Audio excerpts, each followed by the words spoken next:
Yes, to Kimberly Clark and Gannett. So before we introduce you to your MC and Master of Ceremonies for the day, I would like to remind you that you can engage with today's speakers through the Q&A widget on Zoom. You can also tweet and post tagging us on LinkedIn and Twitter. So please feel free to do that and we'll try to get to all of your questions. So without further ado, I'm excited to introduce you to Sai Coppola. Sai is the CMO of Sheer ID, and please join me in welcoming him to the stage. Thank you, Lauren. I appreciate the opportunity to MC today's Brand Innovators event on identity and the cookieless future. Over the last few years, I had the opportunity to work closely with amazing marketers from brands like Nike, North Face, and Spotify on customer acquisition and retention programs. I'm excited actually today to listen and learn from today's set of speakers, each of whom is an innovative marketer focused on driving business impact through new personalization and acquisition techniques. If you go to the next slide, it'll give you a quick idea, a sense of who we are going to hear from. We are kicking it off with Damon Marcadente from Viacom CBS, followed by Shivanku Mishra from Gannett, Daniel Stern from Textile Fashion Group, and Mike LaFlaughlin from Kimberly Clark. Variety of different industries, all tackling the same challenge in the world of personalization. How do we think of personalization in the future as there's a lot of seismic shifts happening? Before we have our first set of speakers, I want to spend a few minutes to set the context for the day. The landscape is quickly changing based on multiple reasons. One, the privacy regulations are in play, increasing focus on consumer privacy. The consumer sentiment on how their data is getting abused, is increasing concern among consumers, right? And last but not the least, we are seeing large tech giants changing their strategy around cookies and other third-party data collection. What that means is we are seeing a big shift where we're moving from personalization, which is frankly built on stalking, where we as marketers guilty of using third-party data and mailing lists, which we knew were never that accurate, but still relied on them for years, to the new gold standard, which is much more opt-in, self-attested, verified data. This is where the consumer raises the hand and says, here's information about myself in exchange from value from the brand. So we're seeing this big shift that's happening. If you go to the next slide, what we see is that is also borne out in a recent study we did with the CMO Club. We are seeing a vast majority of CMOs are moving to away from third-party data sources towards more usage of first-party data and zero-party data, not just for privacy concerns. We're also seeing it's a critical step in building that brand trust with the consumer. Over the last few years, we've seen consumers increasingly rely on their peers, their community for shopping advice and on brands. And therefore, we're seeing increased investment from brands on consumer-focused content and building really the brand's community. Over the last year through the pandemic, we have seen some brands do really well where they ran campaigns that aligned with their brand values and also having societal impact. Those are the brands that have earned the most brand trust in the latest brand trust reviews. So we are seeing CMOs increase investments on those kind of campaigns. The value of zero-party data or first-party data is even more important than we thought a year ago. Moving to the next slide, what we are seeing now is many of these major brands are adopting a new personalization technique called identity marketing. Identity marketing enables the brand to create an exclusive offer to a group of consumers who are tied together with one identity. That identity could be an affiliation, like I'm a teacher, or a life stage like a student, right? The reason when you run a campaign like that, what happens is what we're seeing is it taps into the individual's self-identity, which creates that emotional resonance that in turn translates into far better conversion rates. And just a quick example, recently we were talking to the folks at Comcast. They've been focused on really acquiring the Gen Z customers. So they created an exclusive offer just for college student, which included Xfinity plus, Xfinity broadband plus Amazon Music and HBO at a really compelling price. When you give a really compelling offer to a specific audience, a target just for that audience, what we have seen is significant improvement in conversion rate. They saw a 93% increase in conversion rate and a 6x increase in subscribers. If you go to the next slide, another example which I love is what Target has done. Target, their audience, one of the audiences they support a lot is the teacher community. So especially coming, this is the last 2 years they've done this, and even this year they plan to do the same thing. Especially what teachers have done in terms of helping our kids during the pandemic. They decided to give a compelling offer to students because teachers actually spend, I believe, close to $500 out of their own pocket for school supplies. So Target gave a 15% offer just for teachers. That offer went viral. It got picked up by USA Today. Target to spend no paid dollars on this, and that campaign went viral last year and the year before, and had significant success in terms of not just acquisition, but loyalty from that group. If you go to the next slide, what this tells you is, when you do identity marketing, you optimize your funnel with zero-party data, right? At the very top of the funnel, when you create a compelling offer for a specific community, as part of that verification process, you access zero-party data, which the consumer is provided with explicit consent. You now own that data. Next, because there's verification, this offer is protected from cannibalization and fraud. So that enables you, the marketer, to create a really compelling offer for a specific audience. As I mentioned before, because it appeals to the identity of the user, it creates the emotional resonance and it leads to better conversion. And if that offer is targeted at specific communities like the military or teachers or even students, they're tight-knit communities. There's a significant referral traffic that's created from these kind of offers that, of course, reduce your acquisition costs. And last but not the least, given you own now valuable data directly from the consumer, not just data you already have like purchase data, but also how they identify themselves, that has helped brands have an ongoing engagement with the consumer, which drives, we've seen from our brands, 2 to 3x repeat purchase.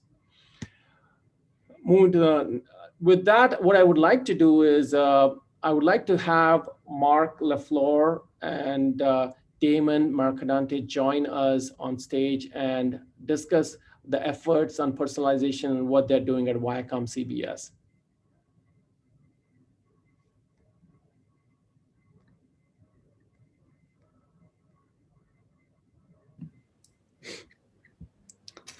Hey, Mark. Thank you, Sai. Hi, Damon. Thank you very much, Sai. It's great seeing you again, Damon. I'd like to welcome you here today and thank you all for joining us. So our first guest here, Damon Mercadante, is the Vice President of Programmatic Marketing for Streaming Services at Viacom CBS. So Damon, thanks for joining us. Can you tell us a little bit about your background? And I understand you also may have a video clip for us to share as well. Sure. Damon Mercadante, Viacom CBS, VP Programmatic Marketing for the streaming services, Paramount Plus in particular. My background's really been in sort of growth marketing, brand marketing, business operations, monetization.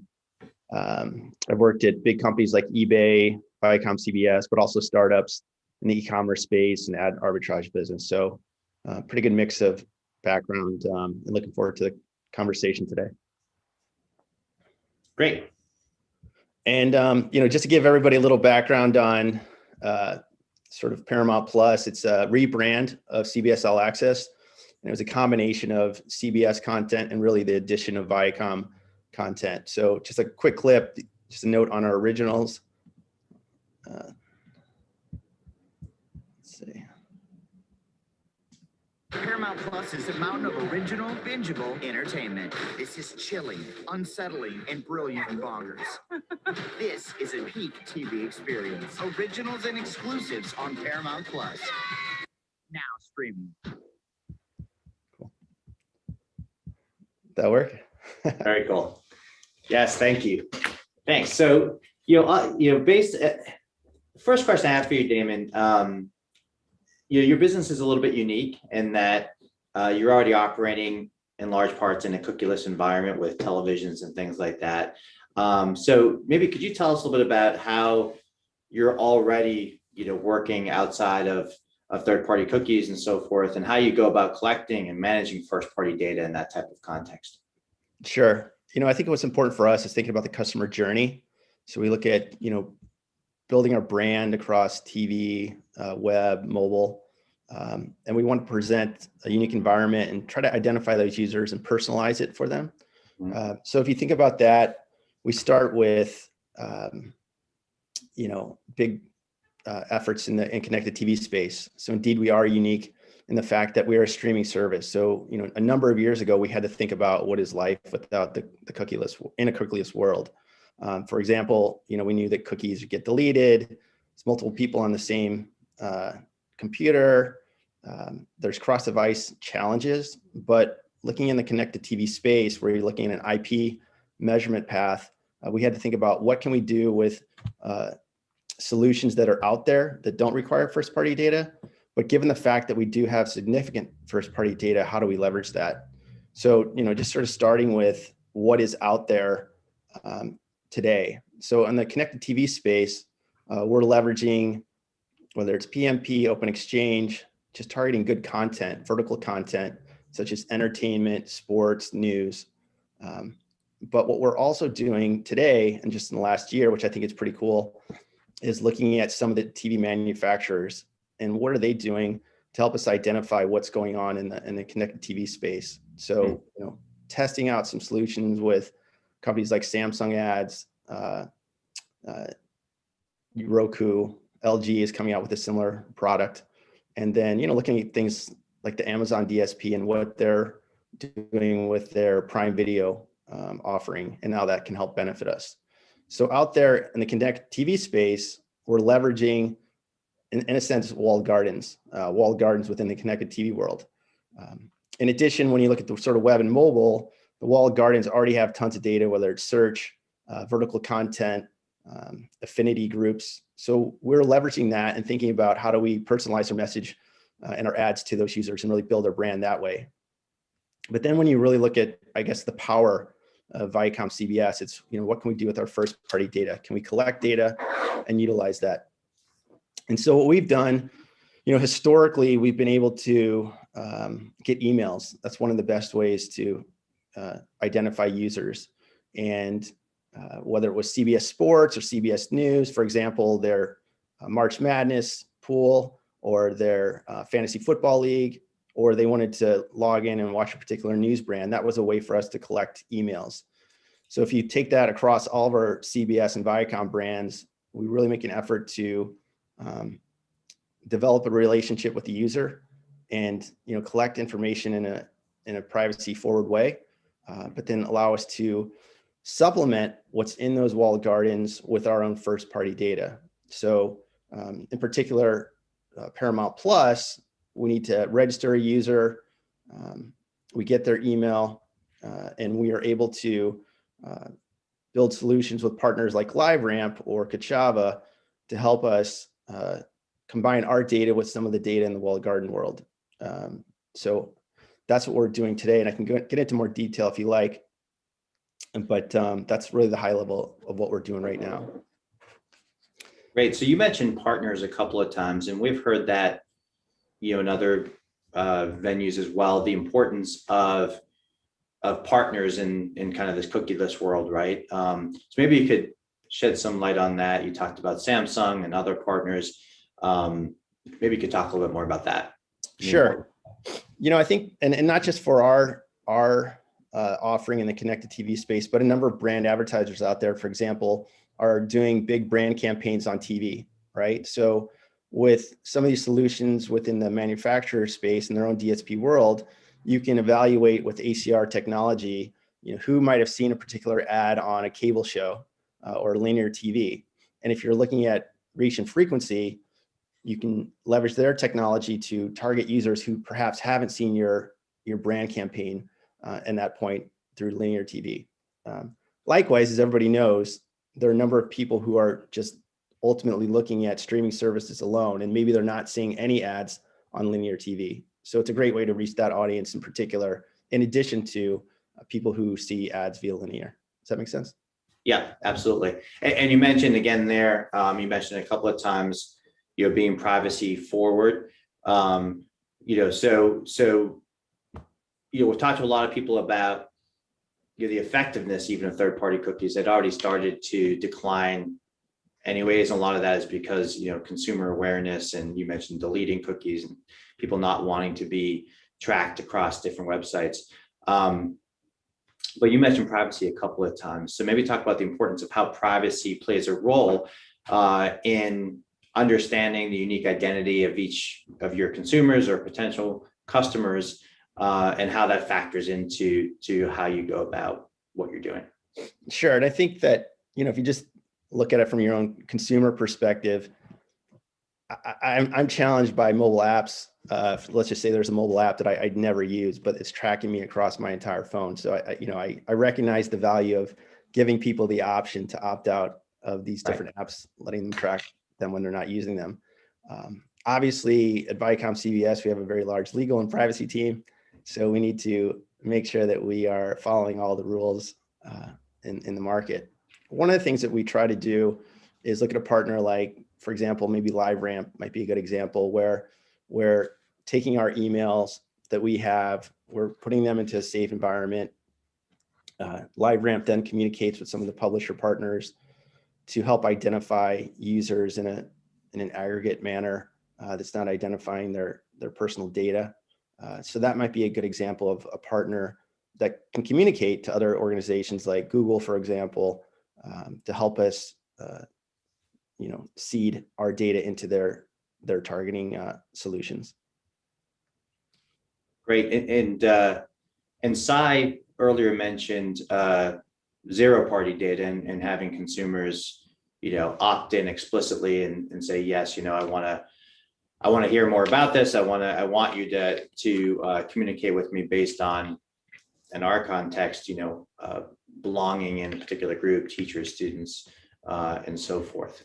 Sure. I know we work with CBS Interactive, and so maybe how important is that in terms of the identity piece of your consumers and the groups that they belong to, and really getting to understand. It feels like there's in this new world, there's probably maybe less overall data than in a third-party cookie world, but the data you do have perhaps is a lot more accurate, a lot more valuable.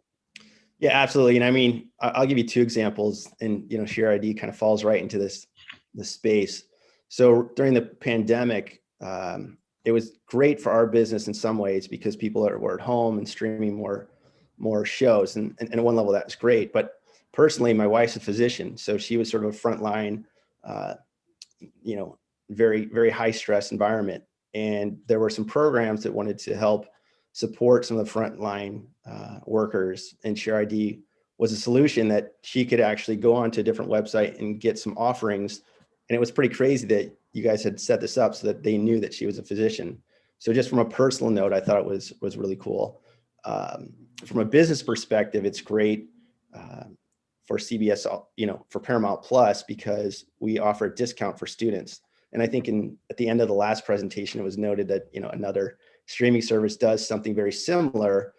And I think that's extraordinary because you guys are pulling that data in real time in the cloud, which allows us to have accurate information, because we want to make sure that the right people are getting that offer and encouraging them to test out our service and help facilitate the experience.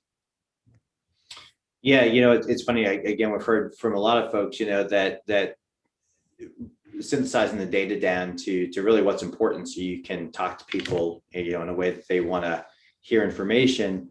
In when you have a lot of data, like in that third-party cookie world, often the analysis becomes the work itself versus figuring out how best to target and talk to folks. So let me just take a quick programming note. I do want to tell folks, if you've got questions, you can drop them into the Q&A, and Damon and I will see them there, and we'll be happy to take any questions that anybody has. We'll probably spend the last 5 or 10 minutes or so focused just on those questions. Yeah, one of the things that I sort of forgot to mention was we are building our own models within our own data, right? So with our first party data, we're building our own propensity models, we're building our own attribution models. And as you highlighted just now, it's like there's so much data out there. So how can you make it more efficient in some ways, but also not get buried in the data? And so what we're trying to do is, leverage our data science team to come up with models that help us figure out, what's the right personalized message for a particular user, whether it's a content genre or, a regional based offering. So for example, on an NFL, right, if you're a particular NFL city during the season, we're going to show you some unique content that we wouldn't show someone else. Or you're in the, SEC Southeast, might see something different as well, in particular on the day. So we're trying to identify and personalize our message as a marketer, but then also, from an identity perspective, what we're trying to do is harness and collect data to help the user experience. So for example, we might want to, within a family, maybe one person is interested in, sports, another person might be interested in entertainment, and someone else might be interested in kids content. So we can identify those users if they're willing to let us do that, and then they can have a personalized message there and personalized offering and recommendation of content. So I think that's important from a understanding identity, and then also building lists. So a person could build a list of shows that might be something they'd like to look at down the road, or so we're trying to do both personalization at the brand level when they see ads, but also personalization within the product, so that their experience is well received. Yeah, and I think, it sounds like also there's an opportunity to do some analysis on that data to see, what trends you can pull out in terms of, do students or teachers or medical professionals, first responders, are there commonalities that you can see across those groups as well, right? Yeah, absolutely. And, when you look at us from an entertainment perspective, we one of our big shows coming out is called Mayor of Kingstown, which is a sort of created by the creator of Yellowstone, right? So we understand certain demographics may be more interested in that show, and they may have some connections to the military, for example. We know that that's a big audience for that genre. So that might be something where we try to provide a unique offering to that user base to bring them in. But to your point on students, I think that's great, because in this streaming space, it's really that young audience who, for better or worse, don't watch cable. And I say that as a member of Viacom CBS, where cable is really important to us across the board, but we also want to engage consumers based on their habits. And I do think that younger student audience, we need a way to communicate effectively with them. So I think Share ID relationship is outstanding. Great.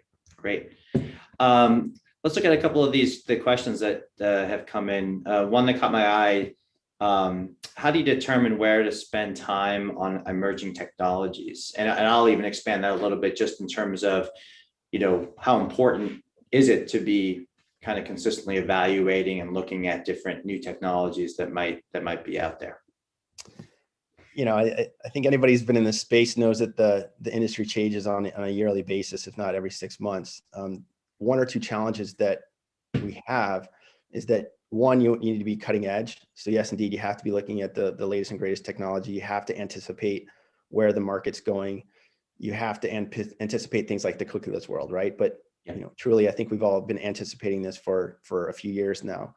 The challenge is once you decide to partner with a particular vendor, that you need to give that vendor some time and optimize and build that relationship. And it's kind of hard to switch from one vendor to the next.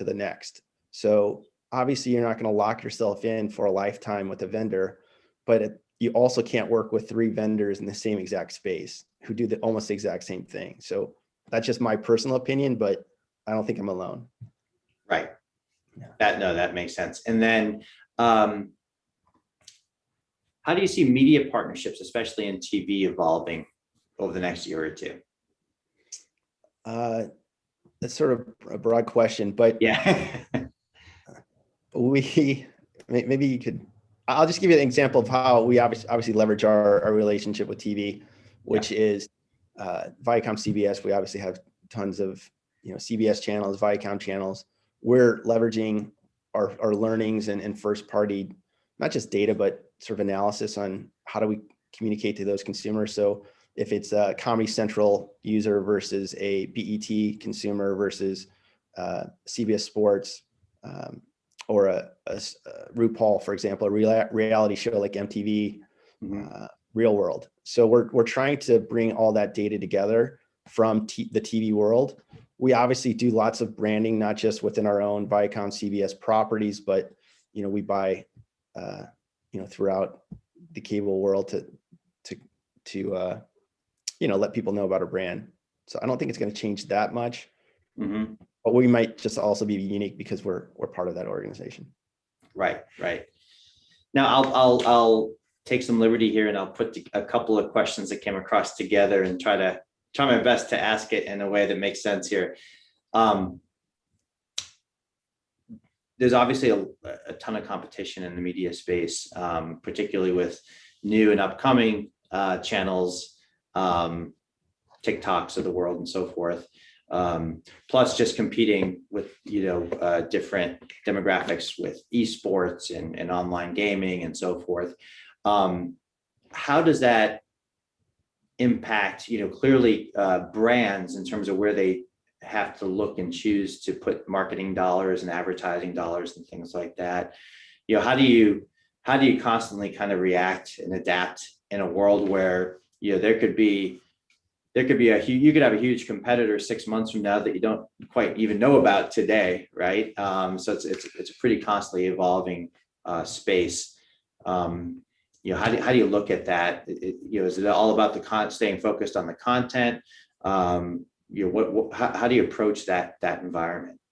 Sure. I mean, obviously the streaming service in and of itself is a rapidly growing category, and there's lots of players in the space.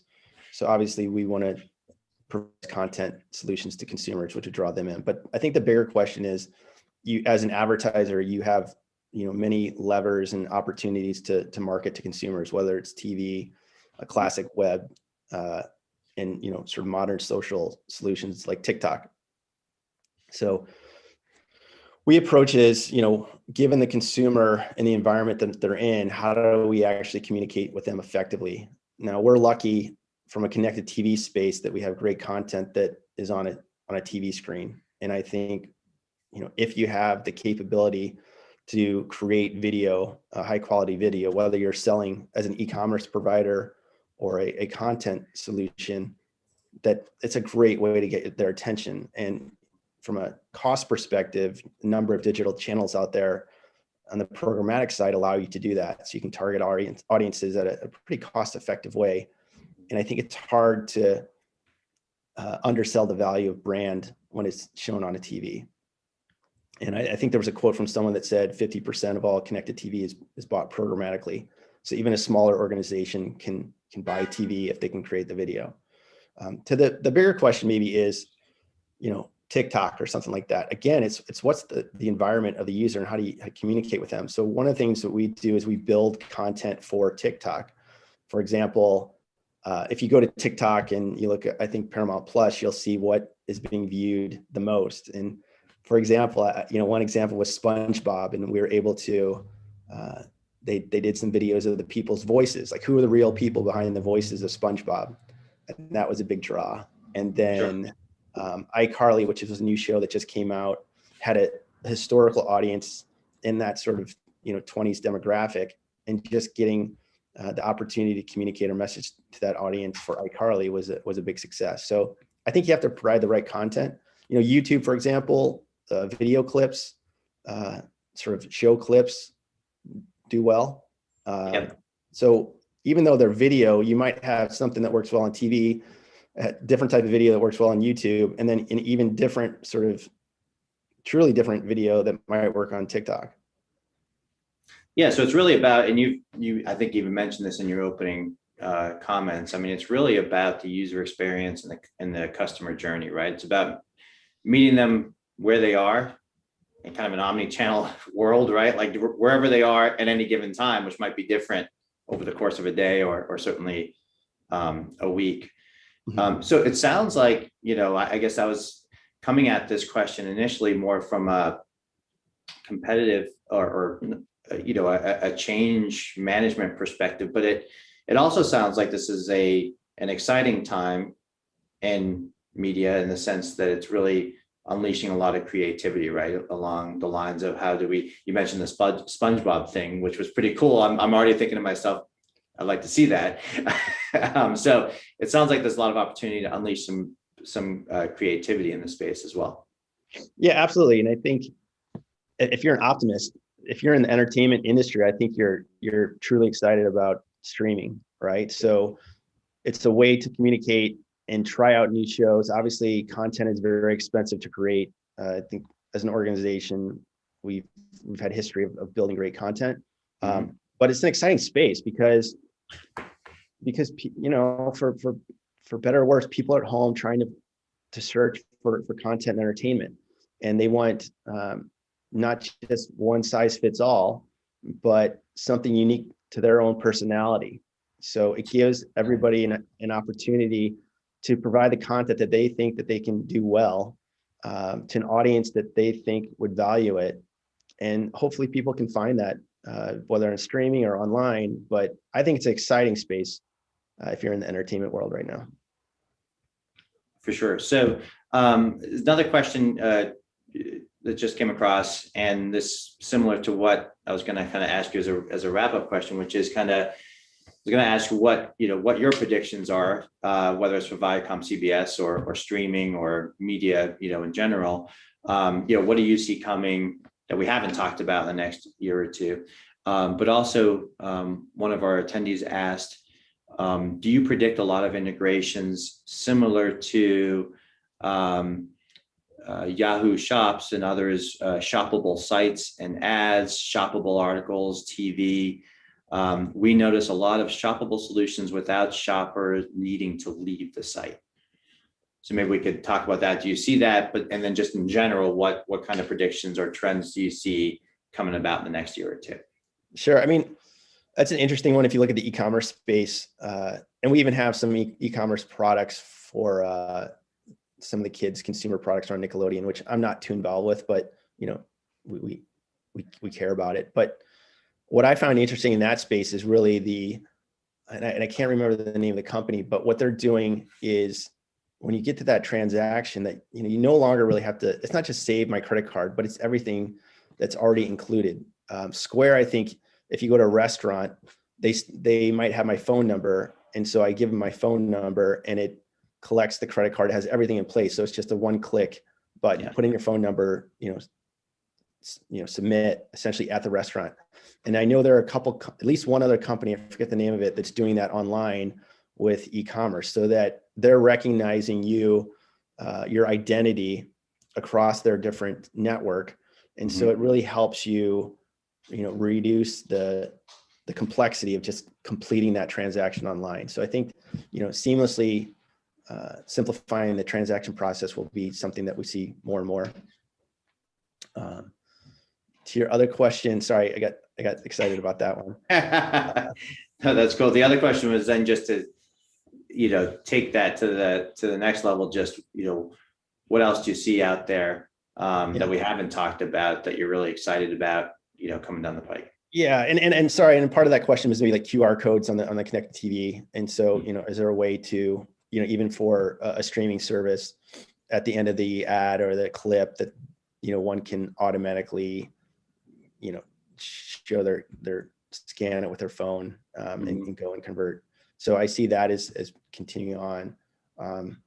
I think from a long-term perspective, global is pretty interesting. With regard to how do we think about consumers who might be in different countries, yet they want to see US content, and vice versa. So for example, for us, UEFA soccer, we have a lot of, United States individuals who are interested, but a lot of international or sort of expats from Europe who are in the US are trying to watch those games. So I think the continued overlap across global countries, there's a lot of activity into Brazil, and even we're starting to do soccer in Brazil. But as you think about fintech companies, and one of the big fintech companies is coming out of Brazil, I think we're going to continue to see that. And the internet world allows people to just come together more easily, and you don't have those barriers like you used to. Speaking of barriers, one thing that struck me when you just said that, sometimes technology outpaces, government decision making, right? And so I know we've seen in other industries, whether it's Uber breaking into new markets and turning regulatory, regimes upside down because there was no specific laws or regulations in place to help govern them. Is that, what are some of those, do those things exist as obstacles, as you look to go global? I mean, how does all of that work? How do you serve up, US content to somebody in Europe? Can you just do it, or is it a bigger task than that? Yeah, I mean, obviously, we follow all the rules and regulations, and if someone's in Europe and they're not supposed to see a particular show, then we do not allow them to log in from Europe to see a US show. Let's be very clear about that. I think my point was more that as people are traveling and intercrossing between countries, that they might be in the US but be interested in European content that might be showing in the US.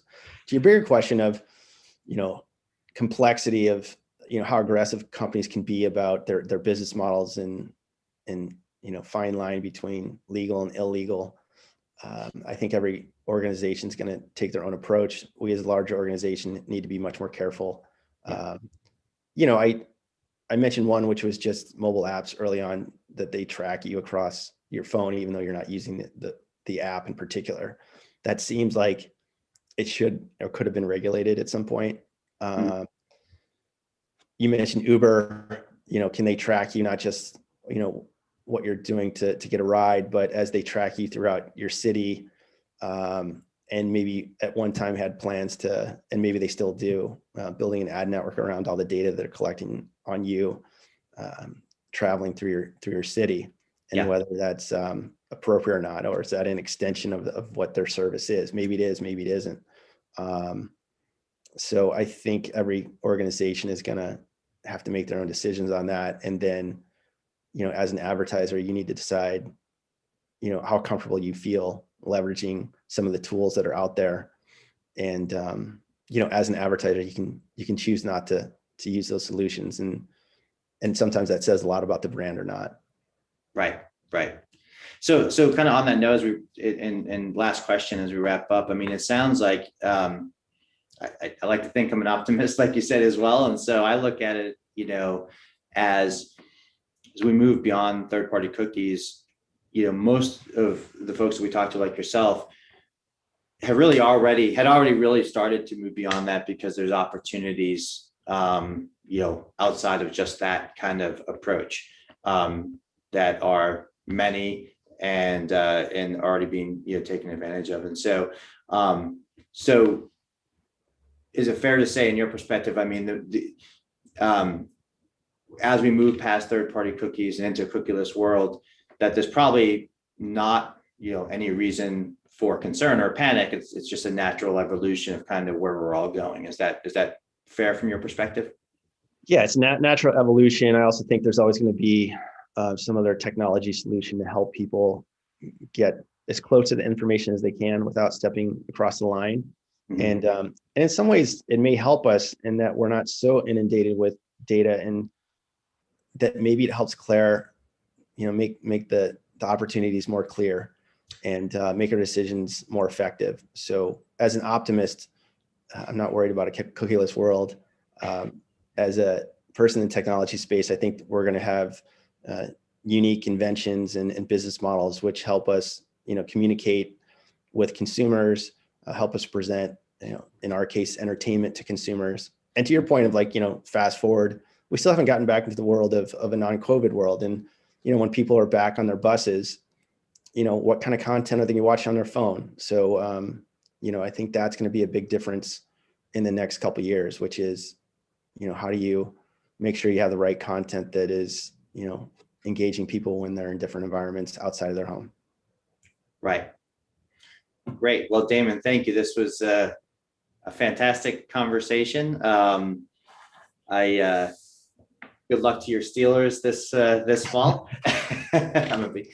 Hopefully we'll see what happens when they play the Patriots, but I appreciate your time here. I'm going to ask Lauren if you're still there, if you could take it back away or give us a quick time check if you could. Thanks so much, Mark. Thank you, Damon. Appreciate it.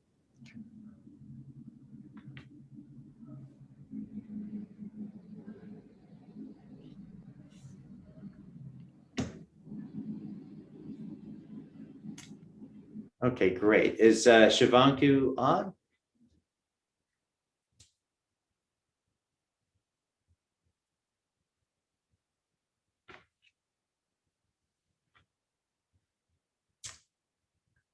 Hi, Shiv. How are you? I think you may be muted. Hey, Mark. Good to see Hi, you. how are you? Doing good. Fantastic. So thank you. So thank you for joining us, and for all of our attendees. Thank you again to our previous guest, Damon Mercadante from Viacom CBS. Joining us next is Shivanku Misra. Shivanku is Vice President and Head of User Retention at Gannett USA Today Network.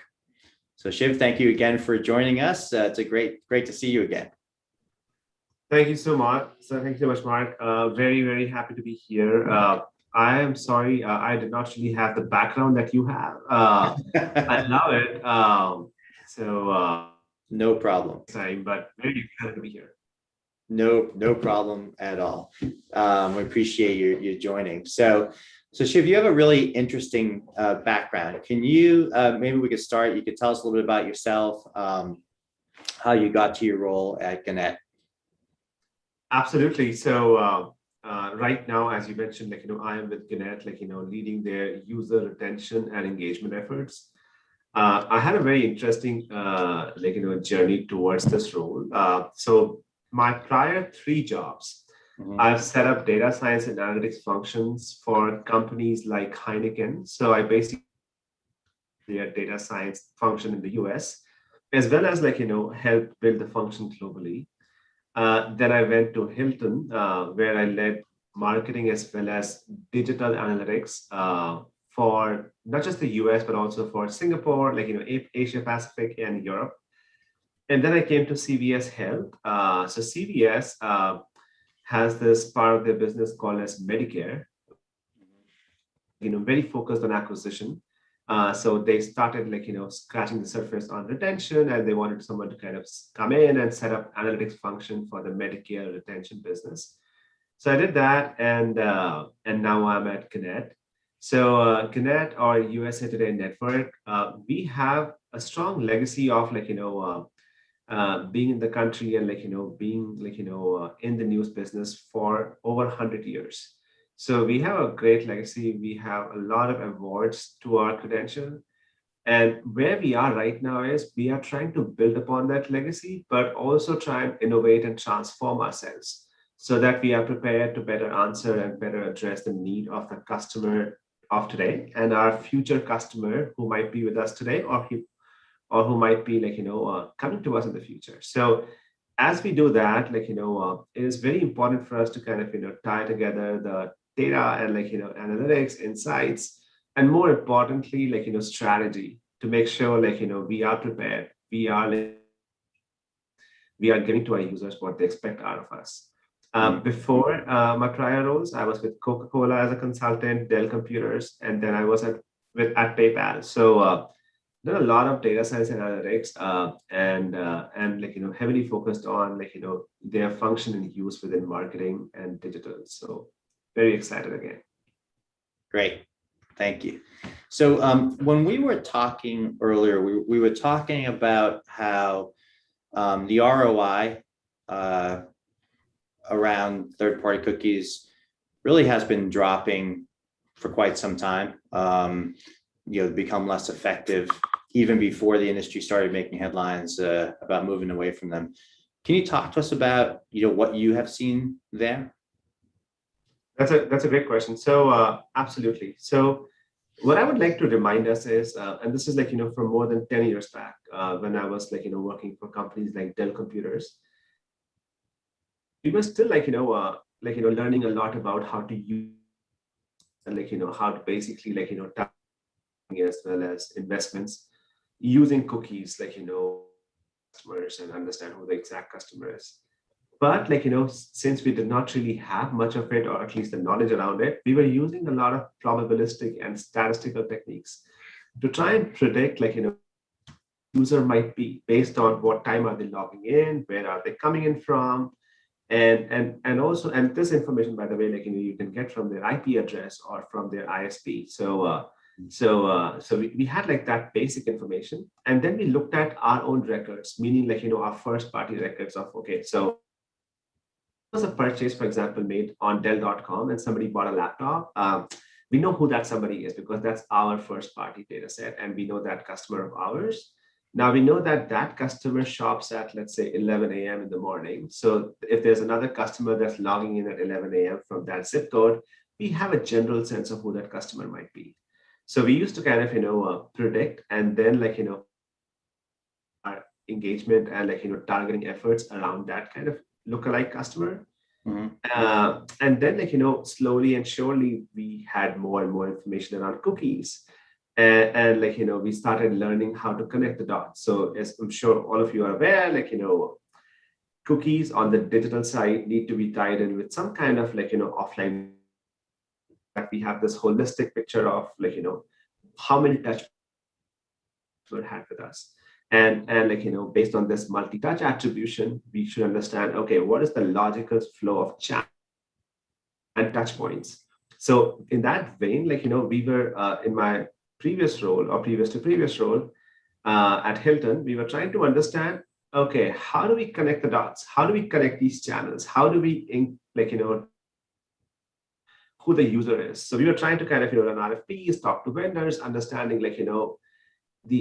what is our ability to basically understand who this exact customer seen in social media back and seeing our ad on TV and bam, bam, bam, and channels been put together, get the customer to convert and with us or room with us, right? And then we when we were in the process, we realized it is super expensive to do that, to kind of connect the dots and try and understand who this customer is. And then we talked about what is the ROI, to your question mark, on investment from our side to understand this exact customer.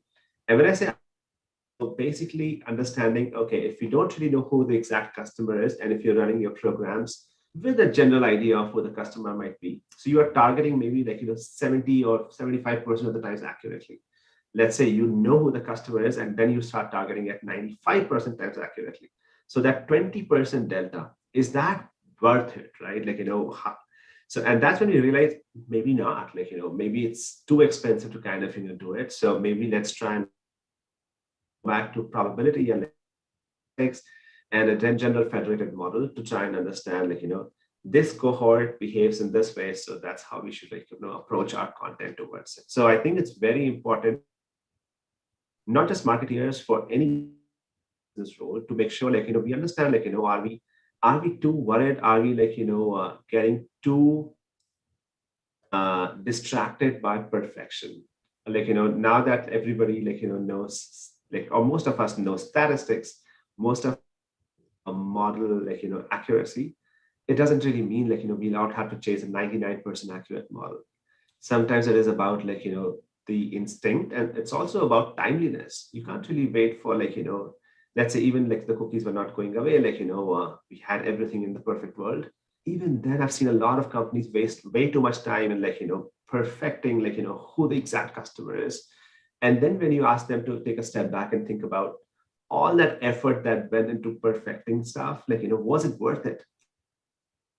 The bus, because somebody else kind of, did not really wait too long, and they kind of went in the market, they tried, tested, learned, sometimes failed, but at least they tried for you. So that's a long-winded way of saying that that always and always and always, like, evaluate, like, what is it that you are putting your effort in, and is that level of effort truly worth, like, the level of leverage that's coming out of it? Yeah, no, that makes total sense. And we had also talked about the data sets that we look at going forward may well be smaller, right? But not only is that okay, it's probably preferable, right? If it means that the data is more actionable. 100%. And, like, it's interesting I say that, being a data guy. Like, I remember like at PayPal, for example, like, we were trying to kind of optimize our digital campaigns, right? And we were trying to kind of, come up with beautiful analysis on, like, what is working, what is not working. The only catch was our analysis was coming at like 4 weeks after the campaign was over. And typical relaunch date or like launch of a new campaign was happening at 3 weeks. So you were almost all, because you're trying to kind of chase that perfect, like, analysis. And then we actually went real-time campaign optimization dashboard that maybe wasn't as accurate, but was super timely. And then we started seeing the lift, because sometimes simple things mean so much more. And those simple things could be a link on your campaign is broken. And that's why the traffic is falling. You don't really have to kind of, overkill. And to your point, less is more, like, more often than not. Absolutely. I do want to remind everyone that we have the Q&A button, so you can drop questions there, and we'll take them as they come in. So one that just came in, Shiv, how can brands that have been around for a long time, how can you stay relevant, and in particular, how can you attract Gen Z, millennials, other types of demographics without sacrificing your own brand identity, right? But it's a just kind of classic growth question, right? How do you add or continue to bring in different demographics, particularly in today's world, right? When we were talking about this with Damon, where there's just so much choice for consumers and such specialized choice. How do you approach that from a marketing standpoint? That's a brilliant question, and definitely not an easy one to answer. Right. It's a really interesting one. So what I would say is, like, at least what I've so pattern in my last 3 or 4 roles, I've worked for, like, anything from like a 150-year-old company to, like, a 110-year and then 2-year-old company. So at all these legacy organizations, like, one thing that was common is, like, they were, like, transforming, they were willing to kind of, change, and they were all focused the next set of customers, right? Like, you don't really expect the one that has been paying you for like the last 50 years to kind of keep paying you for the next 50 years, right? So I think what I've realized is, like, 3 things. Like, one, it is very important to think of your customer as not an outsider. Like, think of your customer as another member of your extended team, and you are working with customer on the same team. You're not different teams. Like, it's not, and like, I'm sure all of you heard this, when you negotiate, like, when you kind of, close a contract, the best negotiations happen when you think like the other person on the other side of the table. If you think of only your interest, it's not a great negotiation outcome. So what I would say is think of your customer as an extended member of your team. And what I mean by that is you are not winning or losing in that you're not selling something and you're one and done and you're forgetting about your customer. And it's a bit of cliche here, but be obsessed about the value that your customer is getting. And that value does not have to be a stagnant, a one-time thing, right? So what I mean by that is, let's say you, and especially now in my current role, I'm very focused on subscriptions. So subscriptions basically mean our customers have to buy from us every single month or every week, whatever their paying cycle is every year. And for that to happen, the customers need to get the most return from their investment. So they are putting money in us and they want for us to kind of keep growing that value for them. So they are like our stakeholders, they are like our shareholders. They might not really putting in and buying in stocks, but we need to be obsessed about understanding the value by segment. So look at who your current customer is, look at who is leaving you, and look at one who is joining you or who you want to kind of bring in. And then look at the value that you're providing to them at the time of signing up or joining or buying your product. And what is the value that you're providing to them over time? If you're selling a soap, if you're selling beer, you can't really keep selling the same beer to the same customer for 50 years. You have to kind of, and you kind of have to kind of sometimes dive so that you kind of address the needs of your customer. Mm-hmm. And last but not the least, customers today are and we always have to think of our customers as smarter than us. Mm-hmm. What I mean by that is all companies that I've worked with traditionally have focused on customer lifetime value. You acquire the customer, how much does the customer mean to you today, and how much does that customer mean to you 10 years later. So I think it's time that we focusing on lifetime value. What is the value that we bring back to the customer today? The value that we bring back to them years later. So when we kind of think of that these three things, I think especially looking at the Gen Zs, the millennials, and especially after pandemic, the customers have so much information on their fingertips, how much information they have. And that's why I'm always think of your customers as smarter than you. And customers today are and we are the ones who are catching up to them. So across the board. So I've worked for some of the biggest brands. And I would say this, the successful brands are the ones who have thought of their customers' evolution 10 years down the line. Yeah. So when I was working for Coca-Cola, for example, 2010, we were obsessing about 20. So what the customer in 2020 will want from us. So that is the kind of mindset that we need to have. That predict as much as you can. What is it that you can do to address the need of what your customer will have in the future. That makes sense. I like the concept that you raised around customer as, a shareholder or stakeholder, partner. And the thing that strikes me when you say that is, that requires a level of trust and personalization, right? In terms of how you're then going to communicate with those customers, if you think about them as shareholders. And so we kind of bring this back to the topic of, what happens after cookies. Again, I think a theme that we hear consistently is cookies going away is not necessarily a bad thing, right? It's in fact probably an outdated model if we're being blunt about it, and because it doesn't really lend itself right to building trust and understanding what's important to an individual consumer, one consumer at a time, so that you can build that bridge and communicate with them and meet them where they are.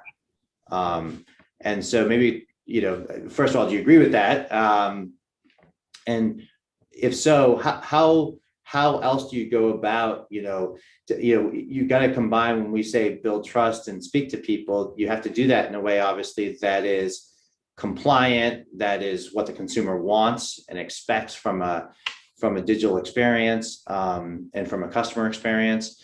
And so maybe talk a little bit more about, some of the strategies or the points of view that you have around collecting zero party and first party data, how you manage it, and all that goes into that. Love that point, Mark, and I agree with it. I think every time a change like this happens, it kind of us to think, which is think and innovate, and come up with something that might even be better than what it was the last time we had it. So definitely an opportunity for us to kind of explore and innovate. What I would say is the reason I think it's important for us to think of our customers extended team members is, to your point, we need to kind of provide to our customers what they need from us, right? So the foundation of that is the experience and the value that they get from us, right? So what I mean by that is, if you are a customer, and you'll notice this trend, like the previous question, Gen Zs and millennials, you'll notice how different segments have different expectations and different concerns. So somebody from one generation or segment might actually be too concerned about giving their credit card number.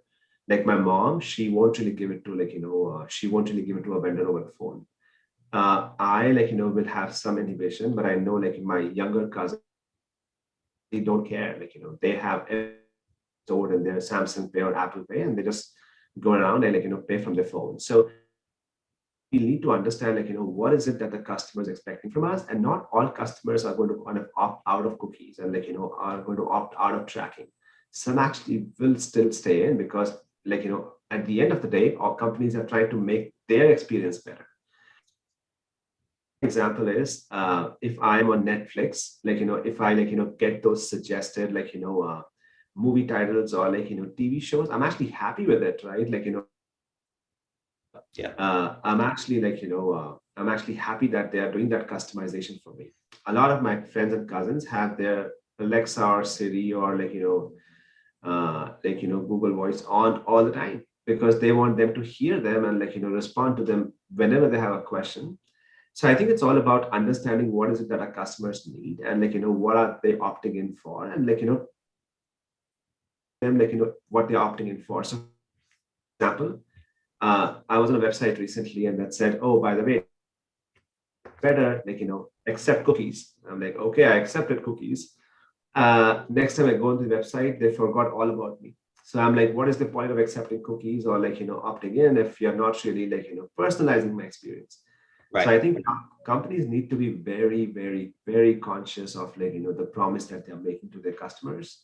And when the customers are opting in and choosing to be tracked, give back to them what they are opting in for. So that's number one, understand what they want and then address their needs. Number two is first party data is becoming increasingly more and more relevant. And so is second party data sets. So meaning the partnerships that other brands, other organizations, it is important to kind of find sharing approach or methodology where all of us benefit from our customers' information. But at the same time, number one priority is privacy. If the customers don't want the information to be shared with another organization, we have so we kind of stick our guns to it and but there are customers who experience. There are customers who want for us to kind of go back to them and tell them, oh, by the way, here's a deal you don't want to miss. So assuming the customers are signing in and they are customers and they don't really mind another partner or sister organization, that's when the second party data set becomes super relevant. And number three is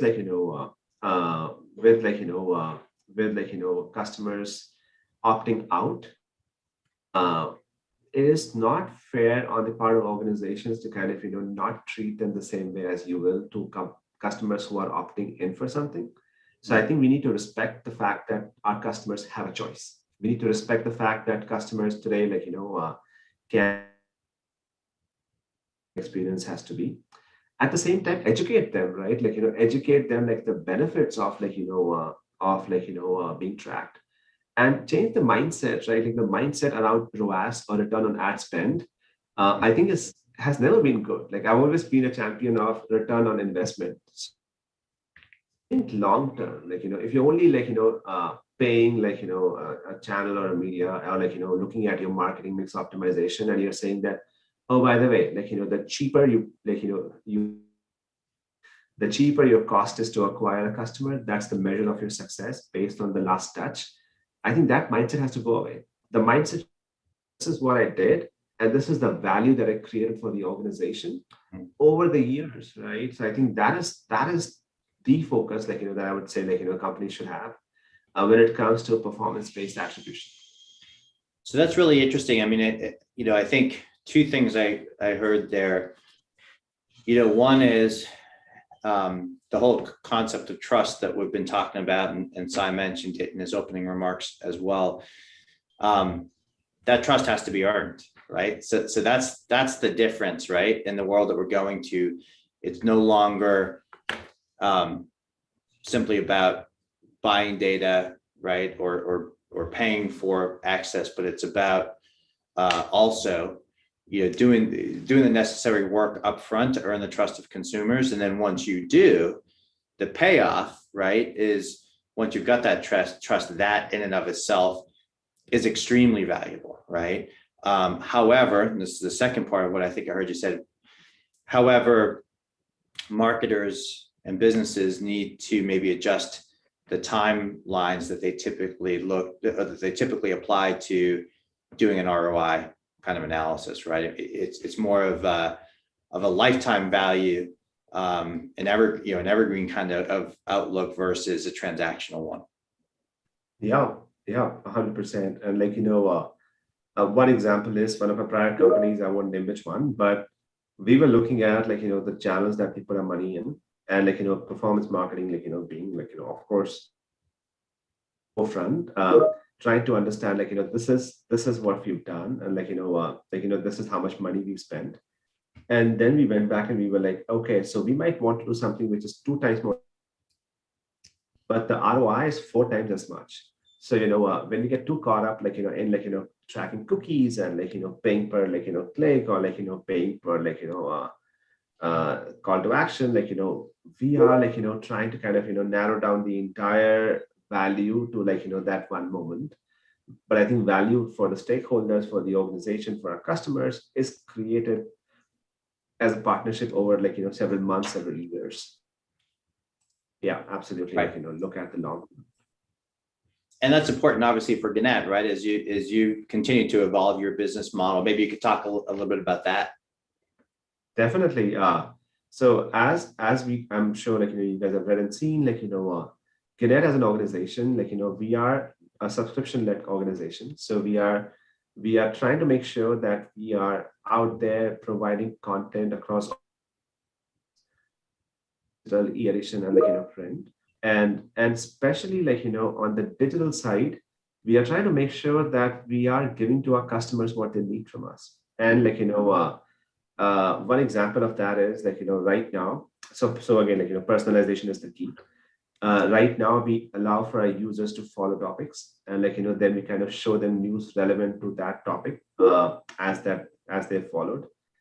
However, as we evolve, as we kind of personalize, we would want for our users to get exactly what they're looking for. So if you're a user who wants 5 minutes of quick updates, and that's the only time you have to spare for news, we want to give you that. Or if you're a user who wants to read the opinions, detailed coverages, we want to give you that. So we want to kind of ask our user what they, and also try and learn continuously. So we all talk about machine learning, create an algorithm, and it keeps on improvising. We want to kind of apply, we function as an organization, we want to learn at every opportunity that we have, every time we interact with a customer, and every time we kind of interact with them, make sure that we give back to them more than what we gave back to them yesterday. To kind of obsess about growing the customer value. Long-worded way of saying that we are transforming, and we are we are trying to make sure that we are not just relevant, but we are also a true partner in crime for our customers, if that makes sense. Yeah. Now you've got a couple of different customer cohorts. So the other being obviously advertisers. So how does all of this impact, you talk about partnerships, how does all of this change in our world kind of impact your relationship with your advertisers, your partners, and others kind of that make up your whole ecosystem? Great question, Mark. So I like one big caveat. So I've only been here for just over a month. So still trying to kind of learn a lot of the future impact. But what I would say is if you think of advertisers coming to us, or as a matter of fact going to any channel, especially since I've been on the other side, with the CPG companies or with the healthcare systems. It is important for us to even think of our B2B customers as our partners and give back to them. I keep repeating this, but I think it's so important. Give back to them more than what they've asked for or what we promised. So always over deliver. What I mean by that was to kind of advertise. Don't just give them the last touch and last click and the impressions. Give them insights. What is it that this customer is thinking, especially one big advantage that we have is a large readership, large number of unique visitors and readers, and I think us as organization that's trifecta, digital, print, and e-edition, as well as having this unique local coverage, as well as focused on building community-based information sources. I think we have that distinct advantage of going back to our advertisers and telling them what, this is what matters for this kind of customer in this kind of location. So I think to that point, again, as I said, we keep on learning, and as we learn, we keep on sharing. So that is how we create the value in the long term. Great. Just a reminder again to folks who are watching and participating, please feel free to drop questions into the Q&A thread, and we'll take those as they come. We hope you'll take a moment to drop a question in there. So Shiv, you talked a couple of times directly and indirectly about the whole customer journey, right? Giving more to the customer every day and giving more to them than they're giving to you. And we talked about that with Damon as well, right? Which is really this, the positive, I think, from a lot of the shifts that we're seeing is that there's a lot of focus being paid back again to what that end-to-end customer journey looks like, right? So even before someone signs up and becomes a customer, how are we as marketers targeting them? How are we speaking to them and targeting? That the definition of that has even changed, right? It's not about true targeting in a kind of surveillance sense like it has been in the past, but more about, how do we speak to people, whether it's through social or any type of digital content? How do we speak to people in a way that resonates with them at an individual level when we don't necessarily have all the information about them yet, right? They're not even a customer yet. And so maybe, talk a little bit about your experience, whether at Gannett or some of the prior companies you've been with, in terms of, taking that holistic approach, looking at customer acquisition through, delivering success and satisfaction for your customers, and turn them into repeat customers. Maybe talk a little about the customer journey and what you've done there in the past. Fantastic question again, Mark. So I agree. I think it's important for us to kind of track our customers, or readers or users or members, whatever we call them, much before then they actually become our customers, and expectations. So track who they are, more importantly, what do they expect. And when I say track, I don't really mean track exactly who this person is, where does he live or she live, and what do they do, but know, what are the broad segments that your customers come from? What are the channels that they come to you from? And also, what is the motivation that they have? So again, as any relationship, it's very important to understand what is it that takes a prospect or a target audience member to eventually consider your brand. So we had this concept back in the day at Coca-Cola that if you think of this whole journey as a pyramid, we have broad awareness, and then we have consideration. You might be aware of a brand, but you might not want to consider it just yet, right? And then from there, you look at what is it that makes them like you, love you, and exclusively love you. Exclusively love meaning they only will shop your brand. And when you kind of have that mindset or that pyramid, then you try and look at drivers of conversion. So basically, what is it that motivates you as a user to basically prospect, to consider the brand and to like it and love it, exclusively love it. And one thing that we did back in the day at Coca-Cola, for example, is we looked at functional as well as emotional. So a lot of times, people want to kind of, come and buy your brand and be with you because they have that emotional connect. Or sometimes it's about functional. So in the media industry, for example, you might have a certain emotion attached to a certain local newspaper that you growing up, or your dad used to read, or your grandfather used to read, right? Or something that a show that your mother watched, right? That you have this emotions attached towards. So we need to understand how much of it matters for you to kind of a habit, based on your emotional connect, and of visiting our website, or from a brand perspective, buying and repurchasing the brand. And also what is it that matters for you from a functional perspective, which is most importantly worth what it costs. So are we giving the value back to you? So when we do that, if that becomes like the foundation of each journey checkpoint. So here, for example, at Gannett, what we are trying to do is we are trying to look at a customer journey when it starts as a prospect. When your journey starts, when you are a prospect, what is the promise that we make to you? And who are you? Where have you come from? Where do you live? What do you expect? And also, what is the voice of my customer? What is it that I know about, what you are saying on, on your feedbacks, on your, expectation setting. Then we look at onboarding, engagement, rewards and loyalty. And then, if at all for some reason we lose you, we want to win you back. And what is it that we can do about it? And then each of those journey touch points, we want to make sure, we are looking at each of those checkpoints with these three lenses: customer and voice of customer, feedback. So that's how we try to optimize it here. For me in the past, so Sounds good. So next question, kind of get your crystal ball out. What do you see,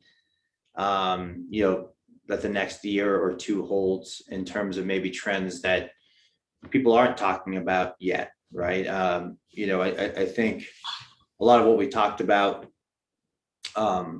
will continue to come together over the coming months and quarters and years. But what are some of the things that you think might impact, whether it's your industry or kind of consumer marketing in general over the next couple of years? Sure. So I think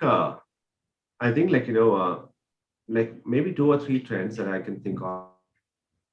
Number one, I feel the change is going to happen for better. So companies are going to adopt a long-term outlook, and they are going to be more nimble than ever before. If anything, the pandemic has taught us, we might not be as prepared as we think we are, right? So especially being hospitality during the pandemic has taught me so much, right? So and then radically different time to kind of be within health within a pandemic phase. So I think companies are going to adopt like a long-term outlook with a lot of agility built in, so that if at all, like, there's something that kind of hampers their plan A, like, there's a plan B, plan C, which I think is like, adaptability, nimbleness, amazing. Number two is, I think from an ad spend perspective, and especially when we talk about cookies and we talk about like, for better, meaning like, companies are going to look at the overall value that we have versus like, converting that one customer, or like, paying an organization for getting that one customer in. Like, what is the overall mix? What is the overall value that we brought back to our stakeholders and also to our customers at the same time? Which I think is a beautiful thing. Like, moving from the return on ad spend to ROI, I think is a great strategic move that will take organizations much, much farther. And number three is, I think personalization will still be the key. It is still extremely important for us to kind of, optimize the time that our users have. So what I mean by that is all customers, especially from a digital subscriptions perspective, every customer of mine has 24 hours in their day. So that we can't change, right? Like, they only have so much time. So we are all like, we are all in the same space competing for their mind share. And I want to make sure, like, as an organization that is obsessed about the value that we give back to our customers, we know exactly what to deliver to them. Like, if they have time and if they really love, like, engaging with us over long-term articles, I want to kind of, give back to them. Like, or if they only want the breaking news or the headlines, that's what I want to give back to them.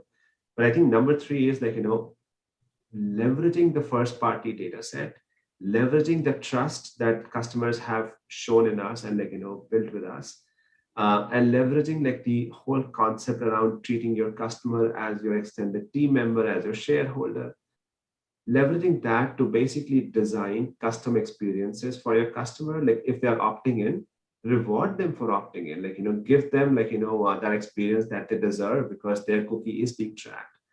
And continuously improve your product, because that's another thing that you promised to them. Like, we're going to track your moves and we're going to give back to you something that you truly deserve. So I think like, make that promise, live up to that promise, but like, companies will start like, customizing and personalizing the experiences much, much more.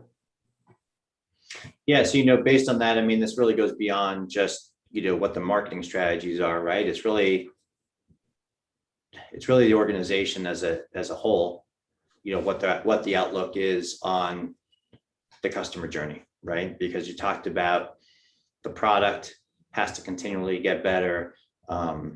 Privacy, as we know, goes well beyond just the marketing organization's responsibility.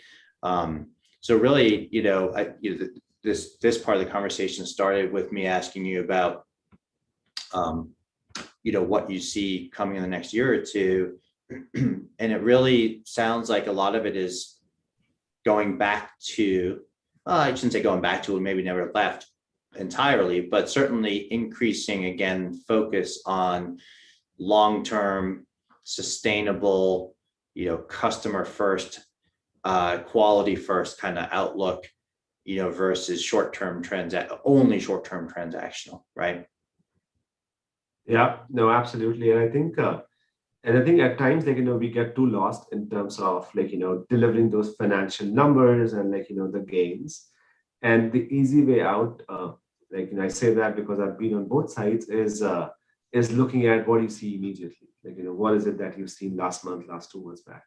The harder way out is to basically like, sit down and like, plan what is it that's going to come up next, and like, what is the long-term outlook. So I think that's the harder part, for not just like, the complexity of it, but also for the fact that, okay, do your like, stakeholders, investors trust in you enough to believe what you're saying in the long term is going to be true, right? Like, like for any other industry, for any other part of the business. And I think that is where like, we have to kind of, get the foundation right. So like, and like, show the value, not just like, short term or long term, but like, show that roadmap. Like, this is where you are, this is where we kind of, will be, and this is how we track to it, right? And if at all, like, in between of that roadmap, you kind of, find something that is not tracking, then you go back and like, course correct. But I think at least in my past experience, that has worked well. Leaders, investors, stakeholders, customers trust you when the relationship is a continuum and not really in patches or binary. Yeah, and it can't just be lip service, right? I mean, I think another one of our participants here made a comment in the Q&A a little bit ago that it's also beyond when you look at particularly different demographic groups, right? Like you may have some who are very much more purpose driven, right? And they're looking and they're going to ask rightfully questions about how your organization looks at things like civil injustices or climate change or things like that, right? And so it can't just be lip service, right? It has to be speaking to people, meeting them where they are, talking to them in their context, but also because it has to be based on trust, meaning it. 100%. 100%. I cannot agree more with that. I think unless you show the value, nobody's going to trust you. There's more that's coming, and that's why from a user retention perspective in my world, it becomes so important to make sure our customers, one, see the value, second, they understand it, and third, you hear them out. So what we might think is amazing, they might not think it's amazing. So so we'll have to challenge ourselves. Okay, and then I know we only have a couple of minutes here before we go to Daniel. So time for one more question. I'll actually combine two questions. What innovations or technologies are you utilizing to execute your strategies? Has that changed since the pandemic began? And then also, have you shifted your data strategy in the past few months? So again, I assume that second one was also in relation to kind of coming out of the pandemic. Great question. So I think so in terms of technologies, I think technologies kind of keep shifting and changing. But the mindset that has changed and the innovation that has changed is one, we are actually planning, as I said, in the beginning, we are not just planning for 1 month, 2 months, 3 months out. We are planning a roadmap, 1 year, 2 years out. And we're also planning, not just in, one fixed version. If you look at my roadmap, for example, I have 1.1, 1.2, 1.3. So we need to kind of, be prepared of, any shift that happens with the consumer trend, what is it that we can do to kind of, adapt towards that shift? And what is it that we need to plan as far as resourcing is concerned, as far as upskilling is concerned, as far as technology is concerned? Because my personal belief is, you need to kind of, have that agility. You need to have that nimbleness, if there's a word like that, to basically, keep shifting and changing based on the need of the hour. At the same time, you need to be very conscious and you need to kind of put in thought of what is it that will change, right? Pandemic might have not been something that we would have predicted, but digital acceleration for sure, that has been on the table for so long. So if the companies were not really ready, they actually lost the battle, in the pandemic. Overall, in terms of data strategy, I think the core to that is transparency and harmonization. So it has to, all of us in the organization need to understand what exactly is the source of truth or system of record to understand that and measure that particular, metric. So we can't have different definitions in different departments. So yeah, that is basic. And number two is making sure people have access. If you're making a decision, you need to have data on your fingertips, which is harmonized with other sources for you to make a decision on. And I know there's a comment from Ginny in chat in terms of product is focused on end of life event. So all transactional sales and no LTV. I think that's a great question, by the way, right? Not every transaction will have an LTV.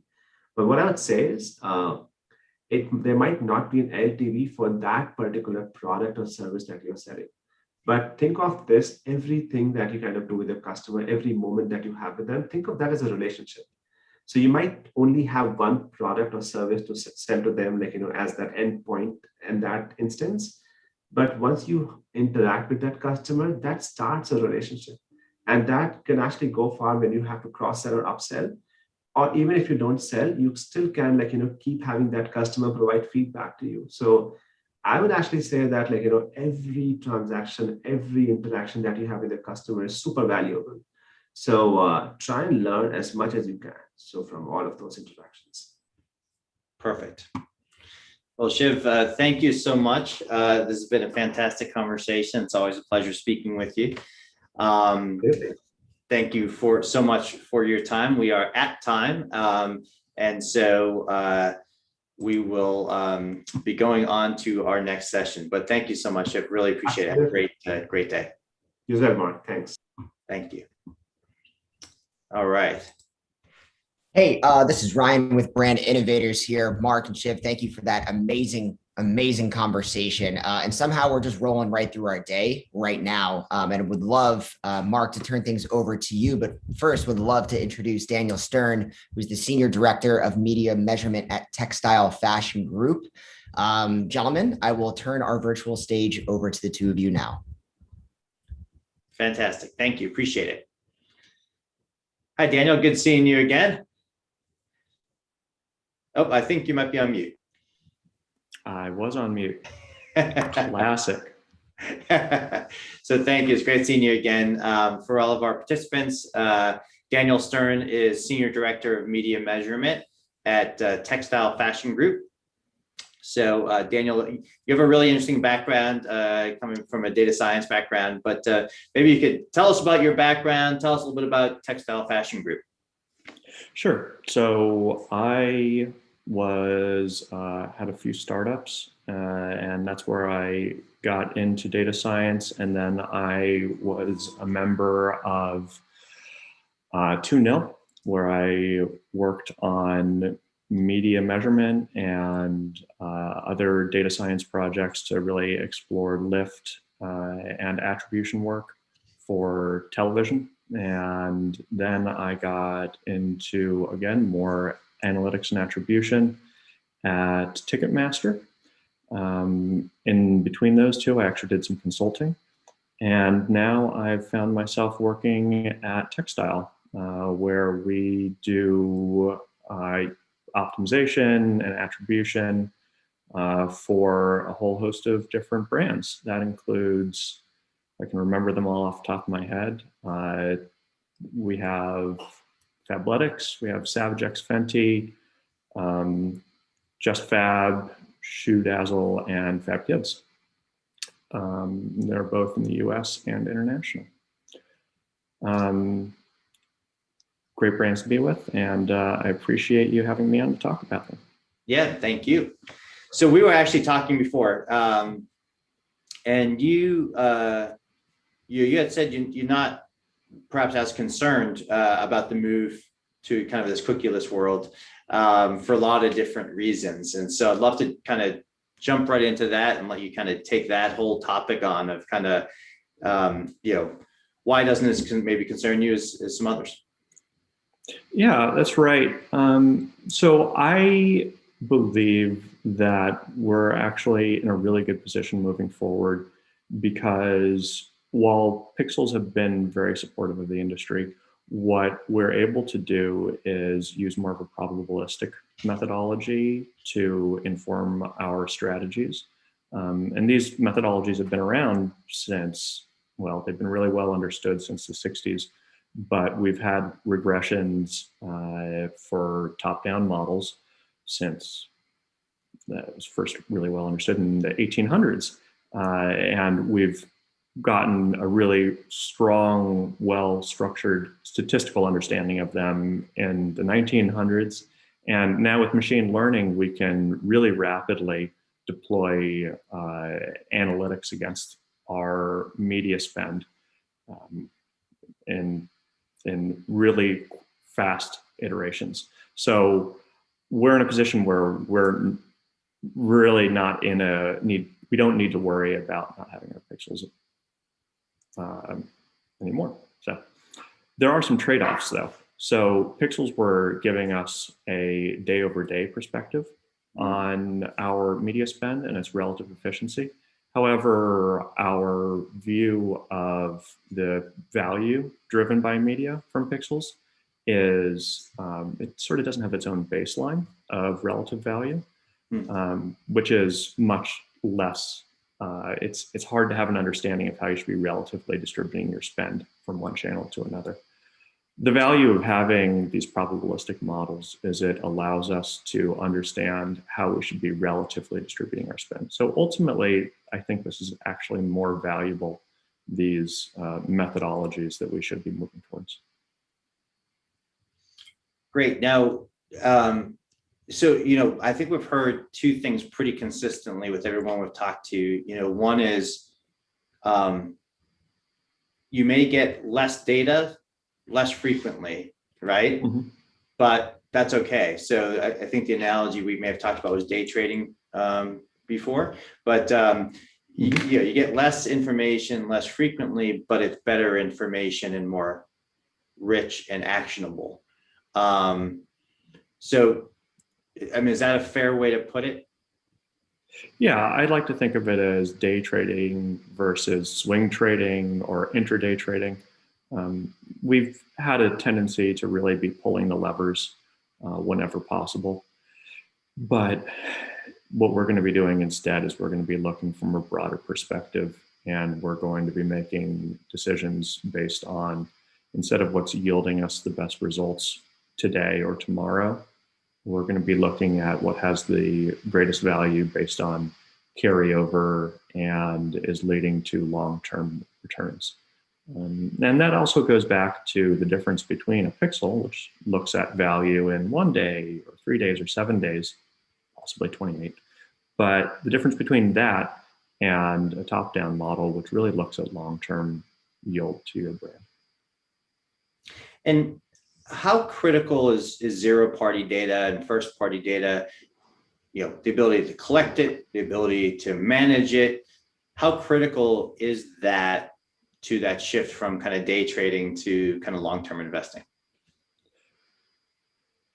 So when you're looking at first-party data, I think there's a couple different ways to look at its importance.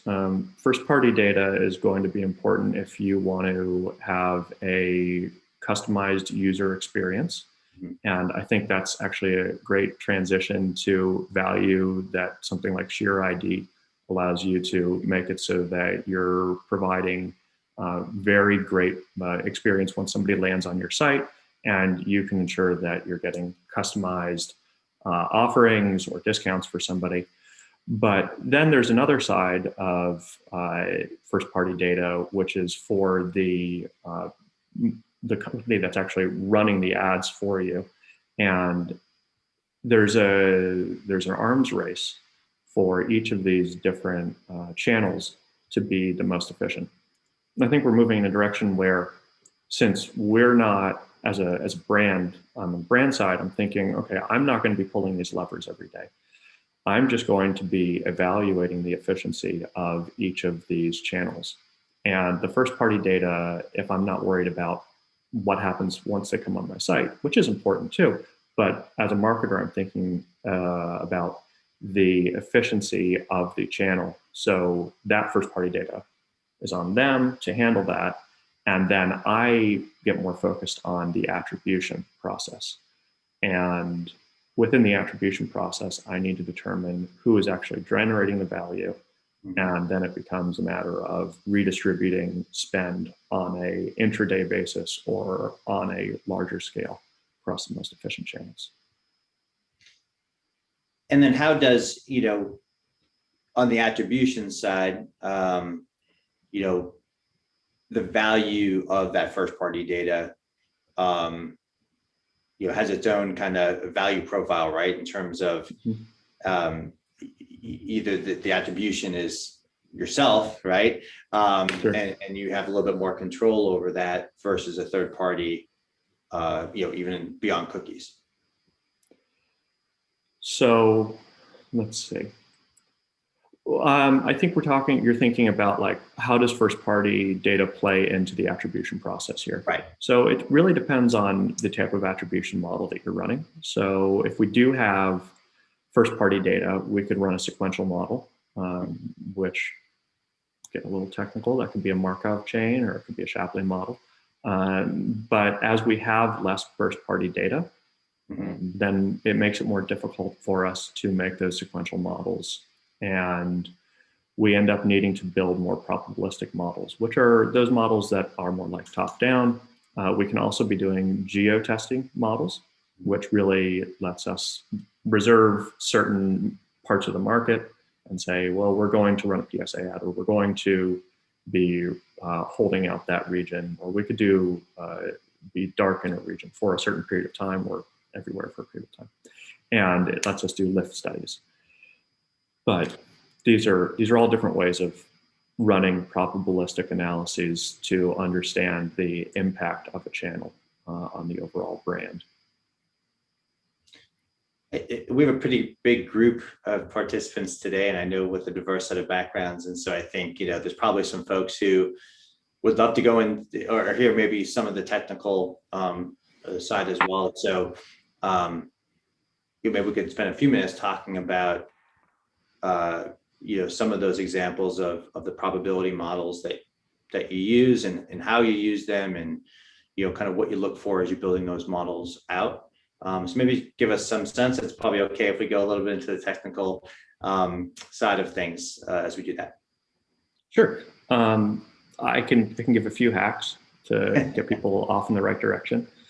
So we tend to not look at, well, let's just start with the regressions in general. We really like to look at the relationship between within a regression. The value of that is that a pixel is only going to give you a relationship between, getting my technical hat on here, the relationship between your spend, or rather your conversions, whatever your conversion metric may be, and the amount of spend you're putting in. Now, that's a linear relationship. And that linear relationship actually isn't necessarily as much of what isn't as representative of the real world as some of these more advanced models might be. So if you're getting into more of the regression world, what you're able to capture are some of the more sophisticated concepts, such as diminishing returns. So I'm sure some people are familiar with this, but I'll just review it quickly. Diminishing returns is the idea that as you spend more, or as you deliver more impressions, or you have more frequency, all the similar concepts, then what you're going to be doing is you're going to have a reduction in efficiency. And that's an important concept to capture, because some channels may get dinged less by increase in spend or impressions or frequency, while other channels may scale more efficiently. And there's a second concept that's really important, which is the idea that there's carryover. So it's also called ad stock. And some channels give you most of your return on that day where you spent the money. Some channels, it takes a really long time for that return to come to you. We try to approximate that with pixels by saying, well, let's look at it with a 3-day window, or let's look at it with a 7-day window. And that's effectively saying we believe that the ad stock is occurring within this period of time. But it's a much more blunt way of doing it. And we're saying that we're taking all the credit within a finite period of time, as opposed to saying that the credit is reducing by a function over a period of time. So there's a significant increase in the insights that you can generate by building these models. Great. I do want to remind everyone again that drop questions into the Q&A button at the bottom of your screen. I will, Daniel, pull a question that was from last session, but I think it's relevant here as well, which is innovations, new technology. What are you seeing or using or on the lookout for when it comes to kind of new technology that can help you achieve your business goals? I think clean rooms are really helpful right now. They're allowing us to get a lot of this user level data while still allowing people to remain private. Mhm. Could you do a breakdown in clean rooms for everybody? Just we may have some folks who don't come from the data side, so I think it'd be useful if you could kind of define what that is. So a clean room is totally not going to be a dictionary definition, but it's basically a server that has more or less log level data on impressions delivered and resulting conversions that more or less look like pixel level conversions. And probably, I think, often are characteristics about these users. Oftentimes, you're going to have overlaps between different campaigns that were run based on common IDs. These are things you can join on because it's the server for one marketer. And oftentimes, you can join these different data sets together.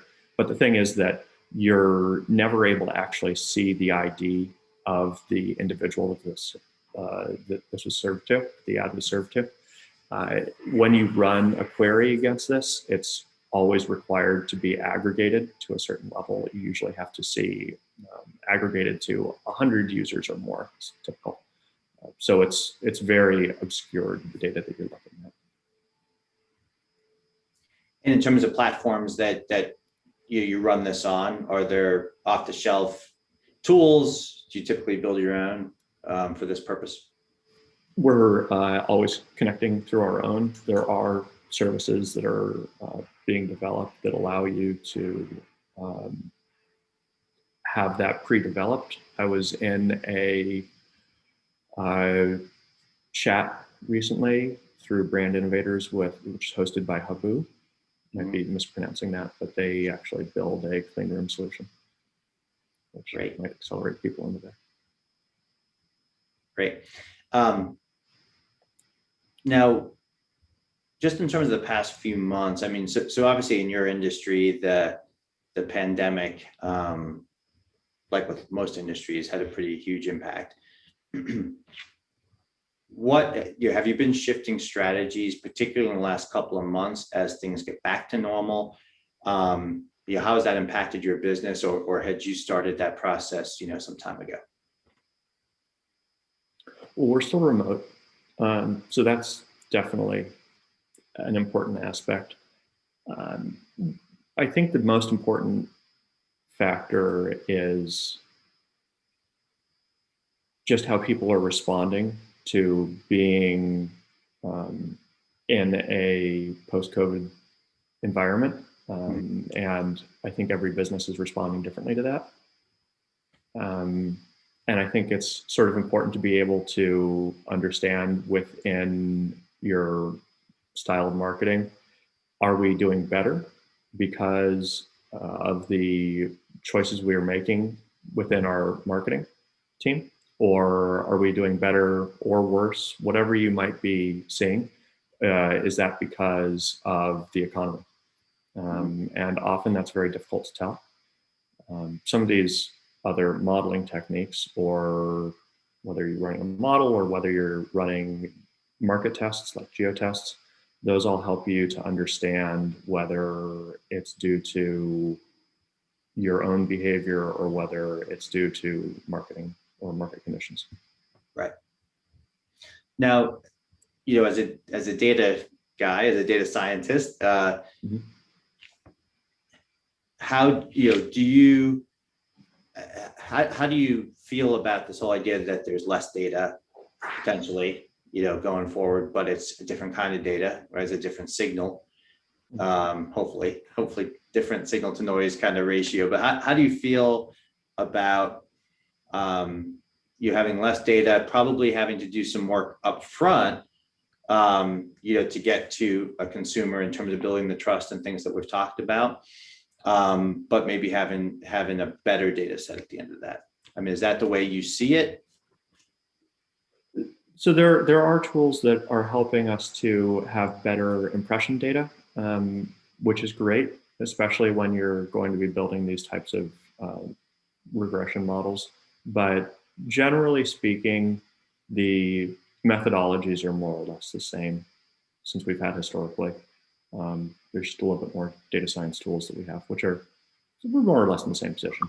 But I'm not too worried about us having less data, because I think just in terms of, there's a natural human tendency for, when we have a lot of data, we come up with lots of great questions, but we end up not taking as much time to sit and think about the questions and really refine them to the point where we're driving at really, how is this the question that's going to answer our core business need?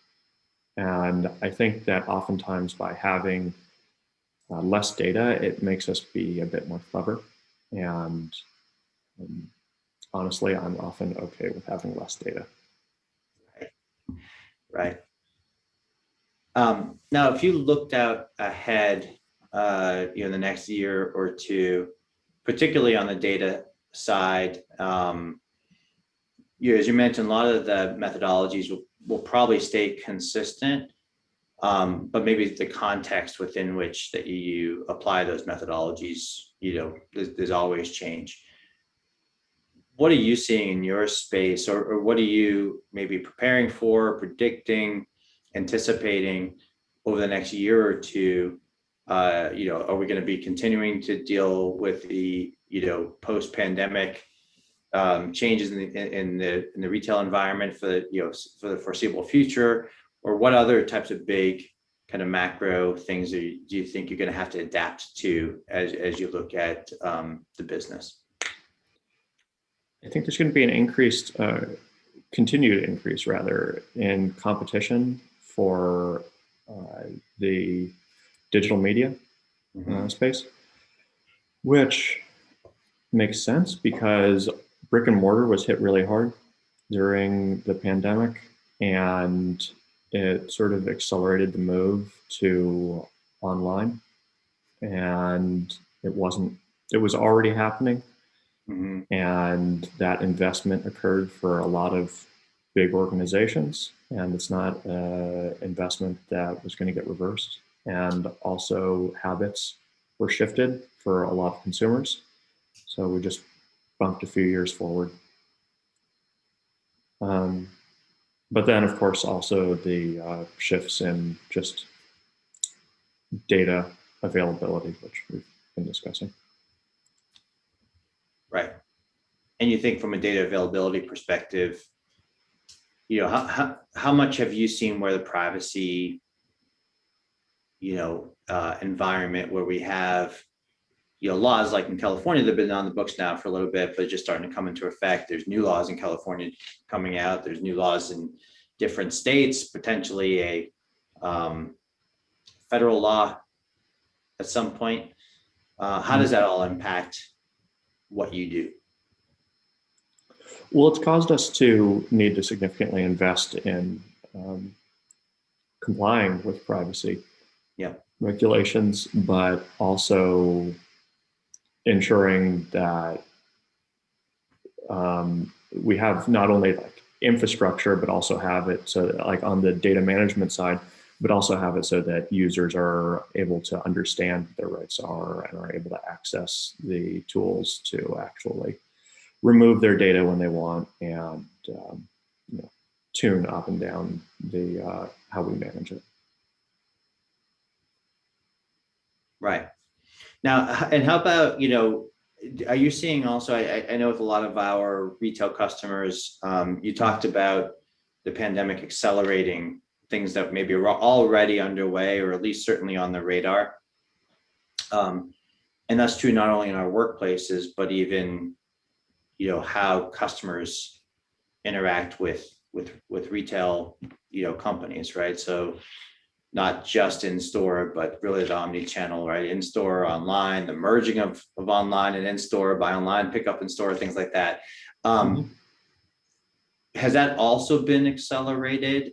And then as you build out, if so, assuming it has, the models, the methodologies that you build out, do they grow more complex in that type of world where you have to have different models, let's say for different customer segments based on whether they're students or some other, kind of consumer community or different demographics, how does that all impact, what you're doing?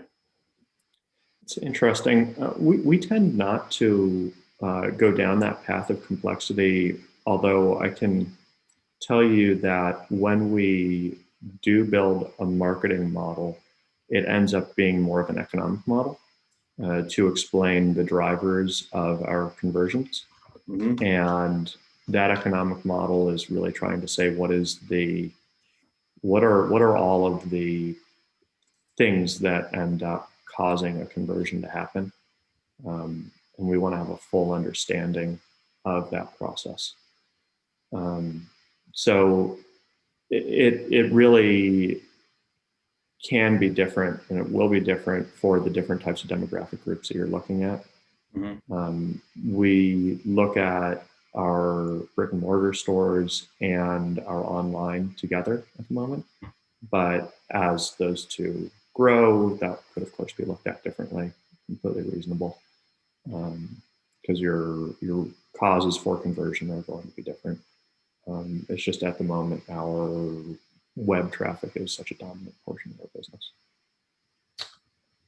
And that's, again, a trend that's probably may have been there to some extent prior to the pandemic, but certainly took off during the pandemic. Absolutely. But I would imagine that for a lot of businesses, it would be appropriate to break those out separately. Right. But you look at them all as one. By the brand. Yeah. Yes. Great. Let me just really quickly check to see if we have other questions that have come in, and also again to remind everybody, we've gotten some really great questions in, so please continue to use that the Q&A button to drop additional questions in.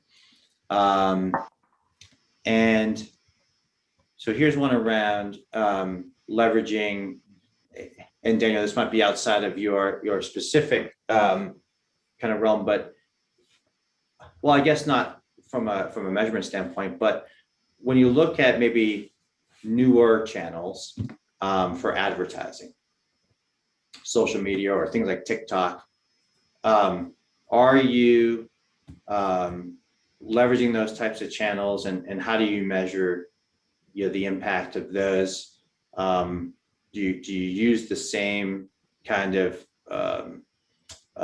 benchmark that you would use for other types of channels, or is it different? How do you approach newer types of channels like those? It's a good question. It's often difficult to do because it could take a bit of an investment. If you want to do a really fast test, I've used methodologies called causal impact in the past, which is basically a way of looking at the effectiveness of that channel with comparison to basically, it's like you can look at how your products are selling through that are attached to that one channel with respect to some other products that are not being sold through that channel. And you basically look at how they vary over time. And if you see that the products that are sold through that one channel spike right when that one channel is turned on, say TikTok, then what you're able to do is you're able to also adjust for seasonality. It's a really easy way to get up and running with your analysis. It doesn't cost a lot of money.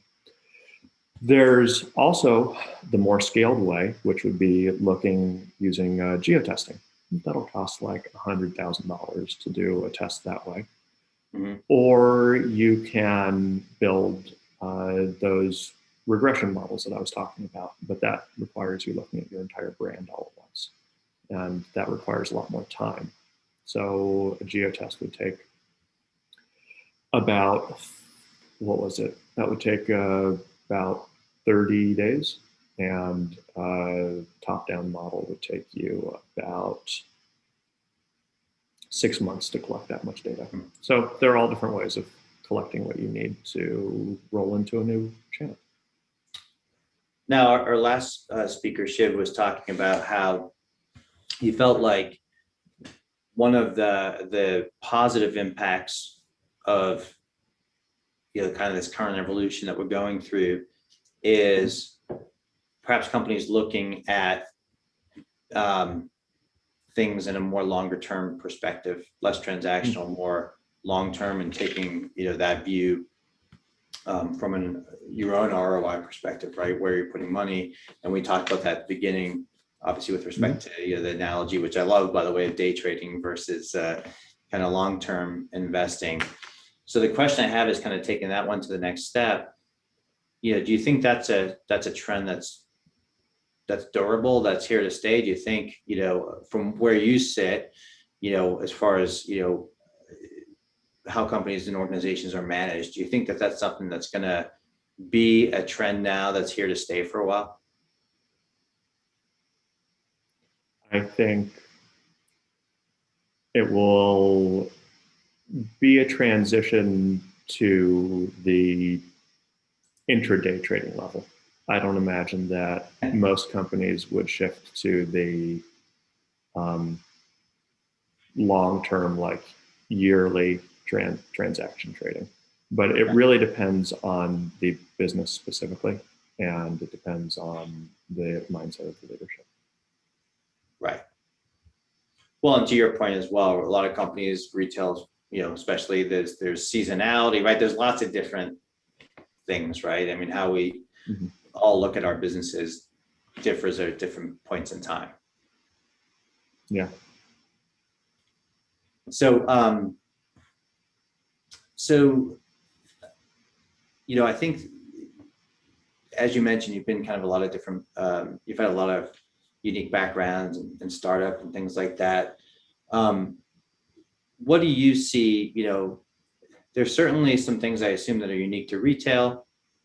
We've had other speakers talk about things that are unique to their own businesses, like streaming media. From where you've been with a diverse kind of set of experiences, and where we're going, I mean, what are the things that will just always be bedrock in your view in terms of, how you look at measuring effectiveness or ROI or, anything like that? I mean, what are a lot of what we've talked about is back to kind of basics in terms of customer journey, user experience, delivering good quality products, those types of things. What do you see as things that are just always going to be true?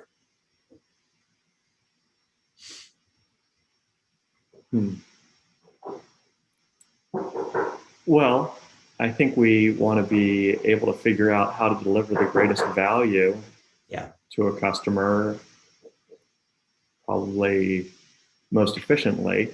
I think, I don't know if I'm going to be able to isolate one thing here. I'm sort of thinking through funnel thought process. Yeah, and I was bringing it back to just even from a data perspective, from specifically, how we measure and how we look at things through a data lens.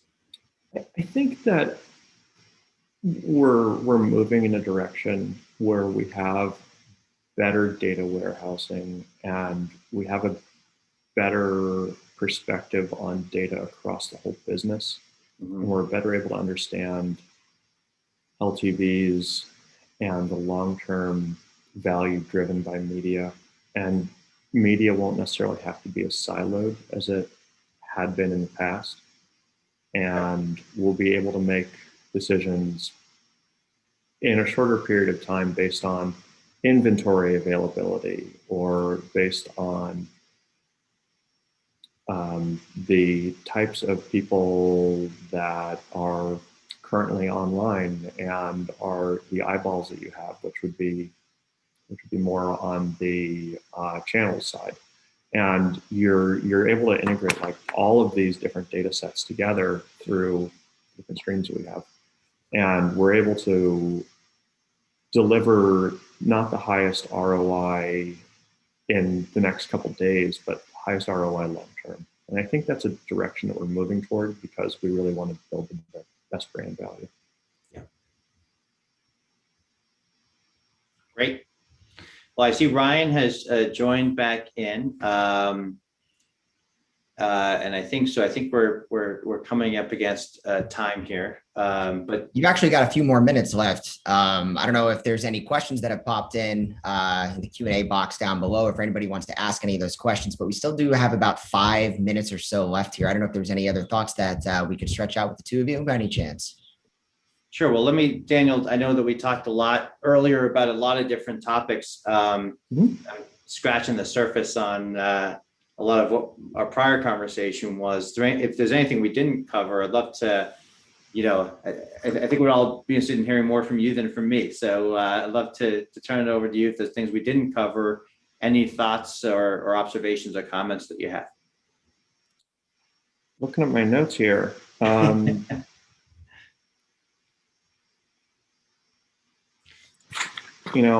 think overall that this transition is fine. I think I've said it before, but it's not a big deal. Like we're heavily dependent on pixels, and pixels are great, but that is because they give us that short-term view. I think the best way to go is to have a combination of pixels and these longer-term perspectives combined, so that we're able to have pixels that are really calibrated to their true value. And there are lots of different ways of doing that calibration with these probabilistic methods. And I think that's a lot of what's missing from the toolbox that people have. But once you do that, then it's okay if you have a shorter window on your pixel or a longer window, and you end up having a more robust program that way. Right, and I think that's been the most consistent thread through all of these discussions, and then even in the discussions we've had offline and discussions we've had with other customers of ours, which is not a lot of concern, maybe a lot of work up front to move away from the world that we've been in for the last decade or so around third-party cookies and that type of approach for targeting, but there doesn't seem to be a lot of concern out there, right? It's hey, there's some work to do up front, but that work will be worth it because it's time to move on, and we're going to come out the other side, frankly, with a better product anyways, in terms of the data and the insights that data is going to give us.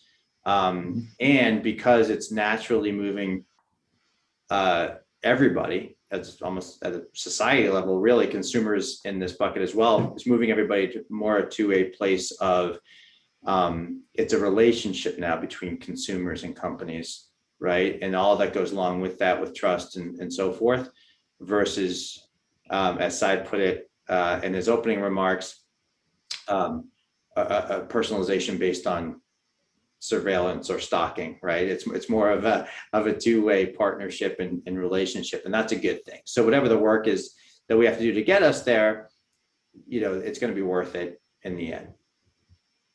Completely agree. Yeah. So I think we're all aligned there. Daniel, thank you so much for all of your time. We appreciate all of your insights. I know we've got one more session here coming up. I hope you'll stick around for that as well. But thank you so much for your time today, Daniel. Thank you, Mark. Appreciate it. Thank you both for you. Mark, you're doing an amazing job carrying us through the day. You're our Sherpa here as we continue to our final session. So just want to say thank you for continuing to drive our conversations today, and would love to get our last session started here as we bring up our final speaker here. We got Mike McLaughlin, who's the IT product owner of data with Kimberly Clark. Mike, do we have you here right now? I am here, yes. Awesome. Fantastic. I love when everything starts to work and everything's just going exactly as it should. Well, gentlemen, I will turn the stage over to you right now for our final session before we go to our closing remarks. But yeah, let's keep up the great conversations, and I'll see you in a few minutes, 40 minutes. Awesome. Thanks. Sounds good. Thank you, Ryan.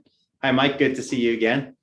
Good to see you too. It's a long day for you. Yes, but fun and very Yeah. and interesting for sure. So I appreciate it. So as Ryan said, for everyone's knowledge, so our next guest here is Mike McLaughlin. He's a people-based marketing product owner for North America at Kimberly-Clark. So Mike, maybe you could start. Just thanks again for joining us. Tell us a little bit about yourself and your role there at Kimberly-Clark. Sure.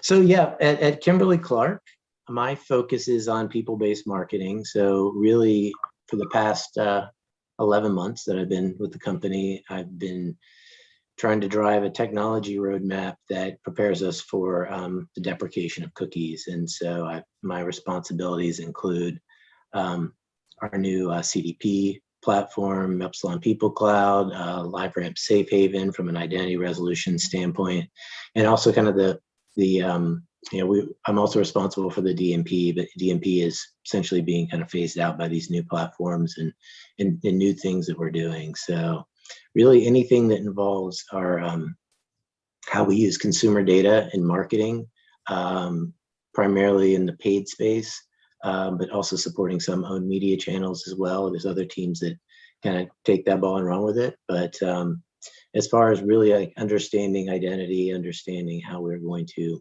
use our first party data as effectively as possible and then scale that to prospecting new consumers is where I'm focused right now. Great. Now being in the CPG space, that puts you, it's a unique space when you talk about consumer data and identity and first party data. Maybe talk a little bit about that in terms of how you view things from a CPG industry perspective. Yeah, I am someone, this is actually my first role in CPG, and I came from retail. So I was with a large supermarket company for the past 5 years. And I think my boss will tell you that I may have gotten the job by saying, I'm tired of having it easy. I want it harder. I want to solve the CPG data puzzle. And so, what's funny is since I've gotten here, I've realized that there's actually this evolution that's happening right now, whereas CPGs were able to use data a lot more like retailers use it. And so that experience has really benefited me getting started here. It is, with identity resolution and clean room technology and the ability or in the willingness of retailers and other data aggregators to give us more transaction level, people level data. We're really undergoing a major evolution in the way that we look at targeting, measurement, the consumer relationship longitudinally over time. Some of the things that Daniel was talking about towards the end there, that really thinking less about point in time success and more about consumer lifetime value is something that, coming from the retail world, very familiar with that concept.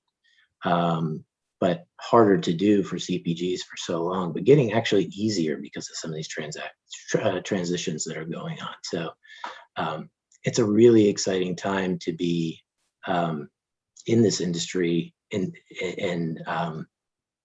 somebody that I respect very much once said to me that great leaders don't persist the present, they invent the future. And so that's really what we're doing right now. And so I couldn't be more excited to be working on the things I'm working on. That's great. And there's a lot to cover there. And what you said, I mean, all different aspects about, partnering with retailers and your tech stack and lifetime value.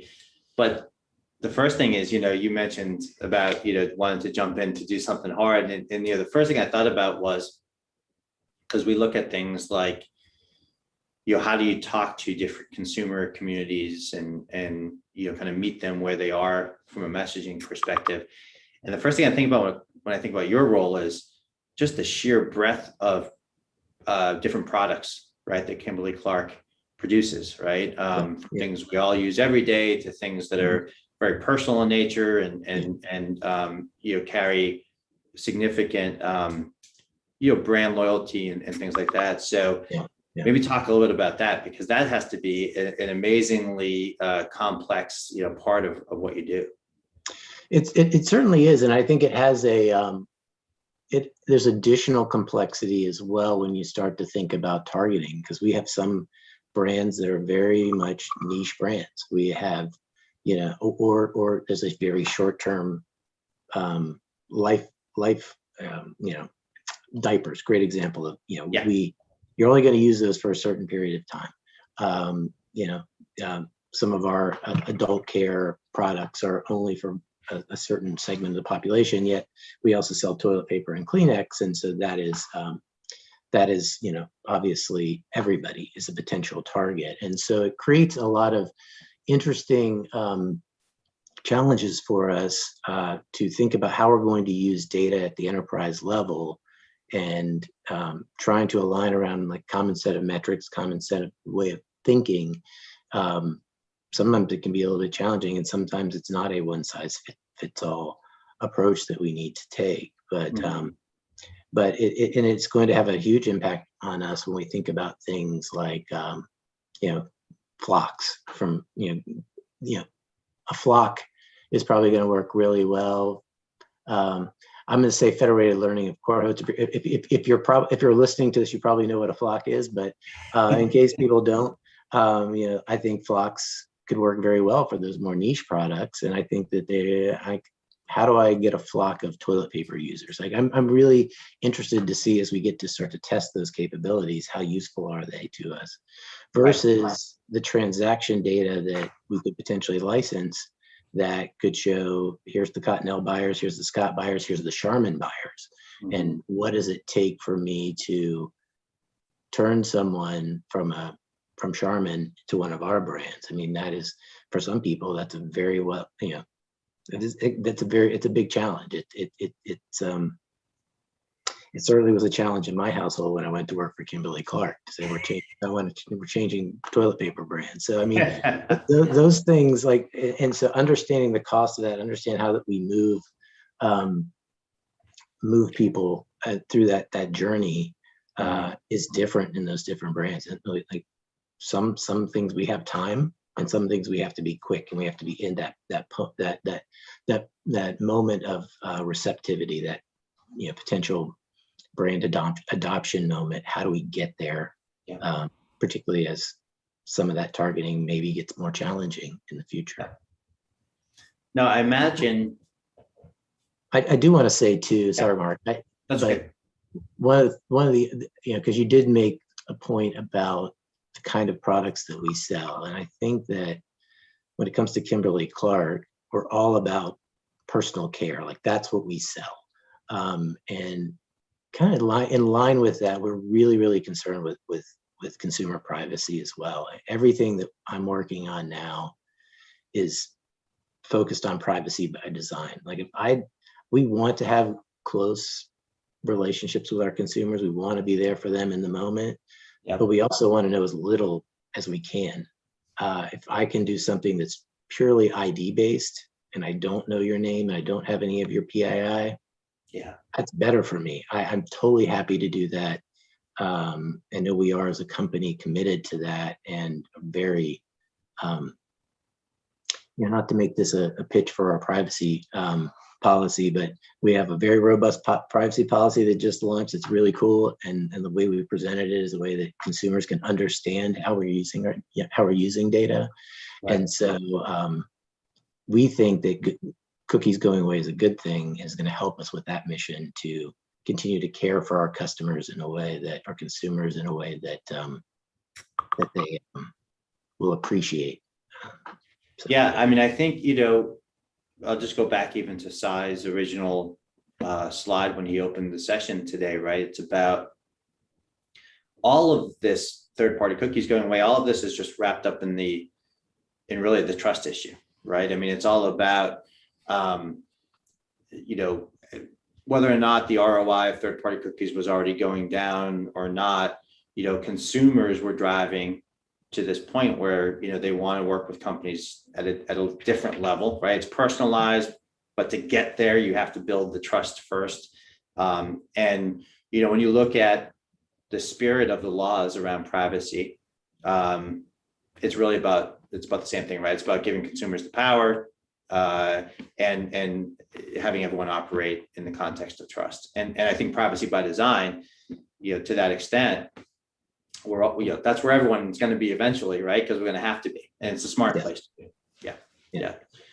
Now, when you talked about the different brands and getting people to switch, I imagine your partnerships with your retail partners and strategies with your retail partners must be a critical component of that, obviously. So maybe you could talk a little bit about, how has this shift impacted Kimberly-Clark's relationships with your retail partners? How closely do you work with them? And maybe just talk a little bit about that.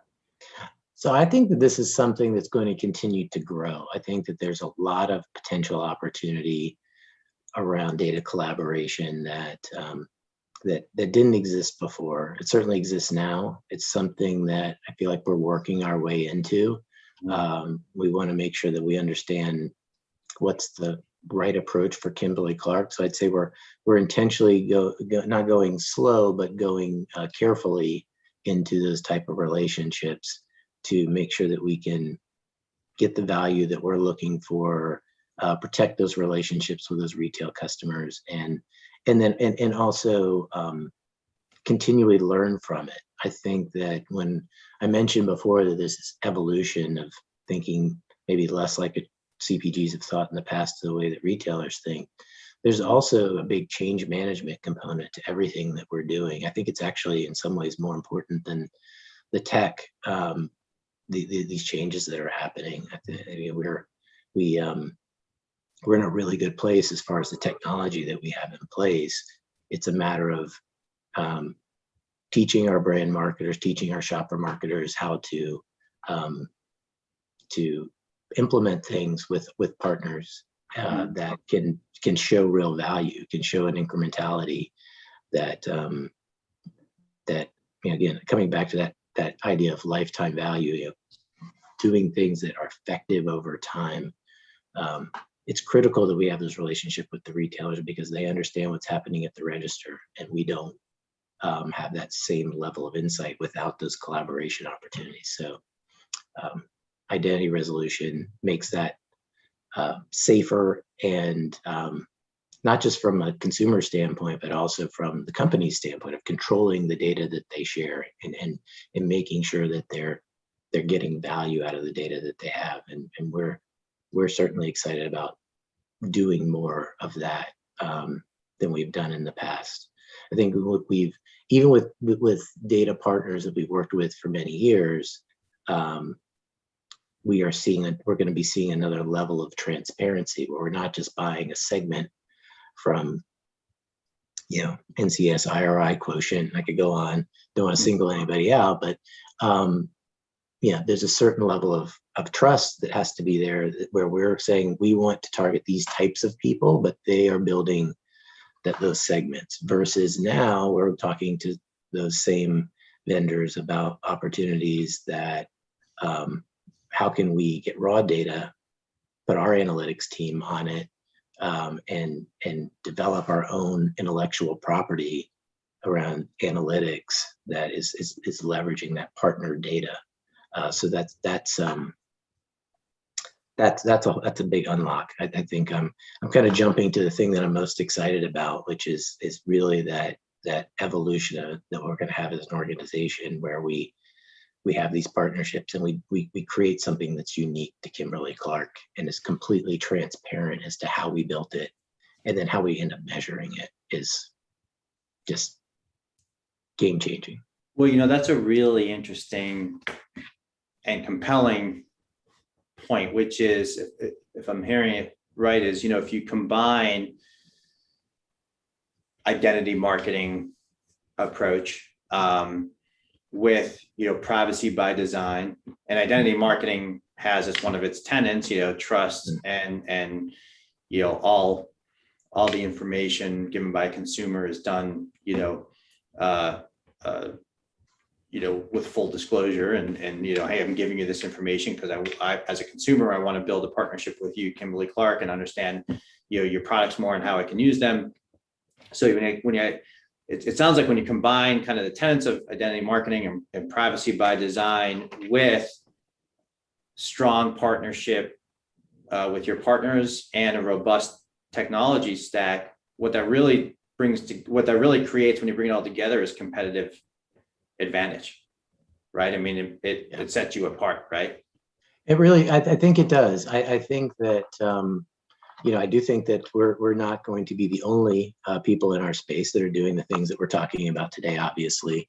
But I do think it gives us an opportunity to, particularly as a CPG that is very focused on, we do have a wide variety of products, but not maybe as wide as some of the other larger CPGs out there. And so I think we're going to get really good at understanding how to use the data to drive the results that we're looking to drive. Mm-hmm. And we have the resources to do that, and we have the will in the organization as well. I think that's one of the most exciting things about working at Kimberly-Clark is there's genuine excitement from the C-suite and sector presidents, regional presidents about how are we going to use data to transform our business.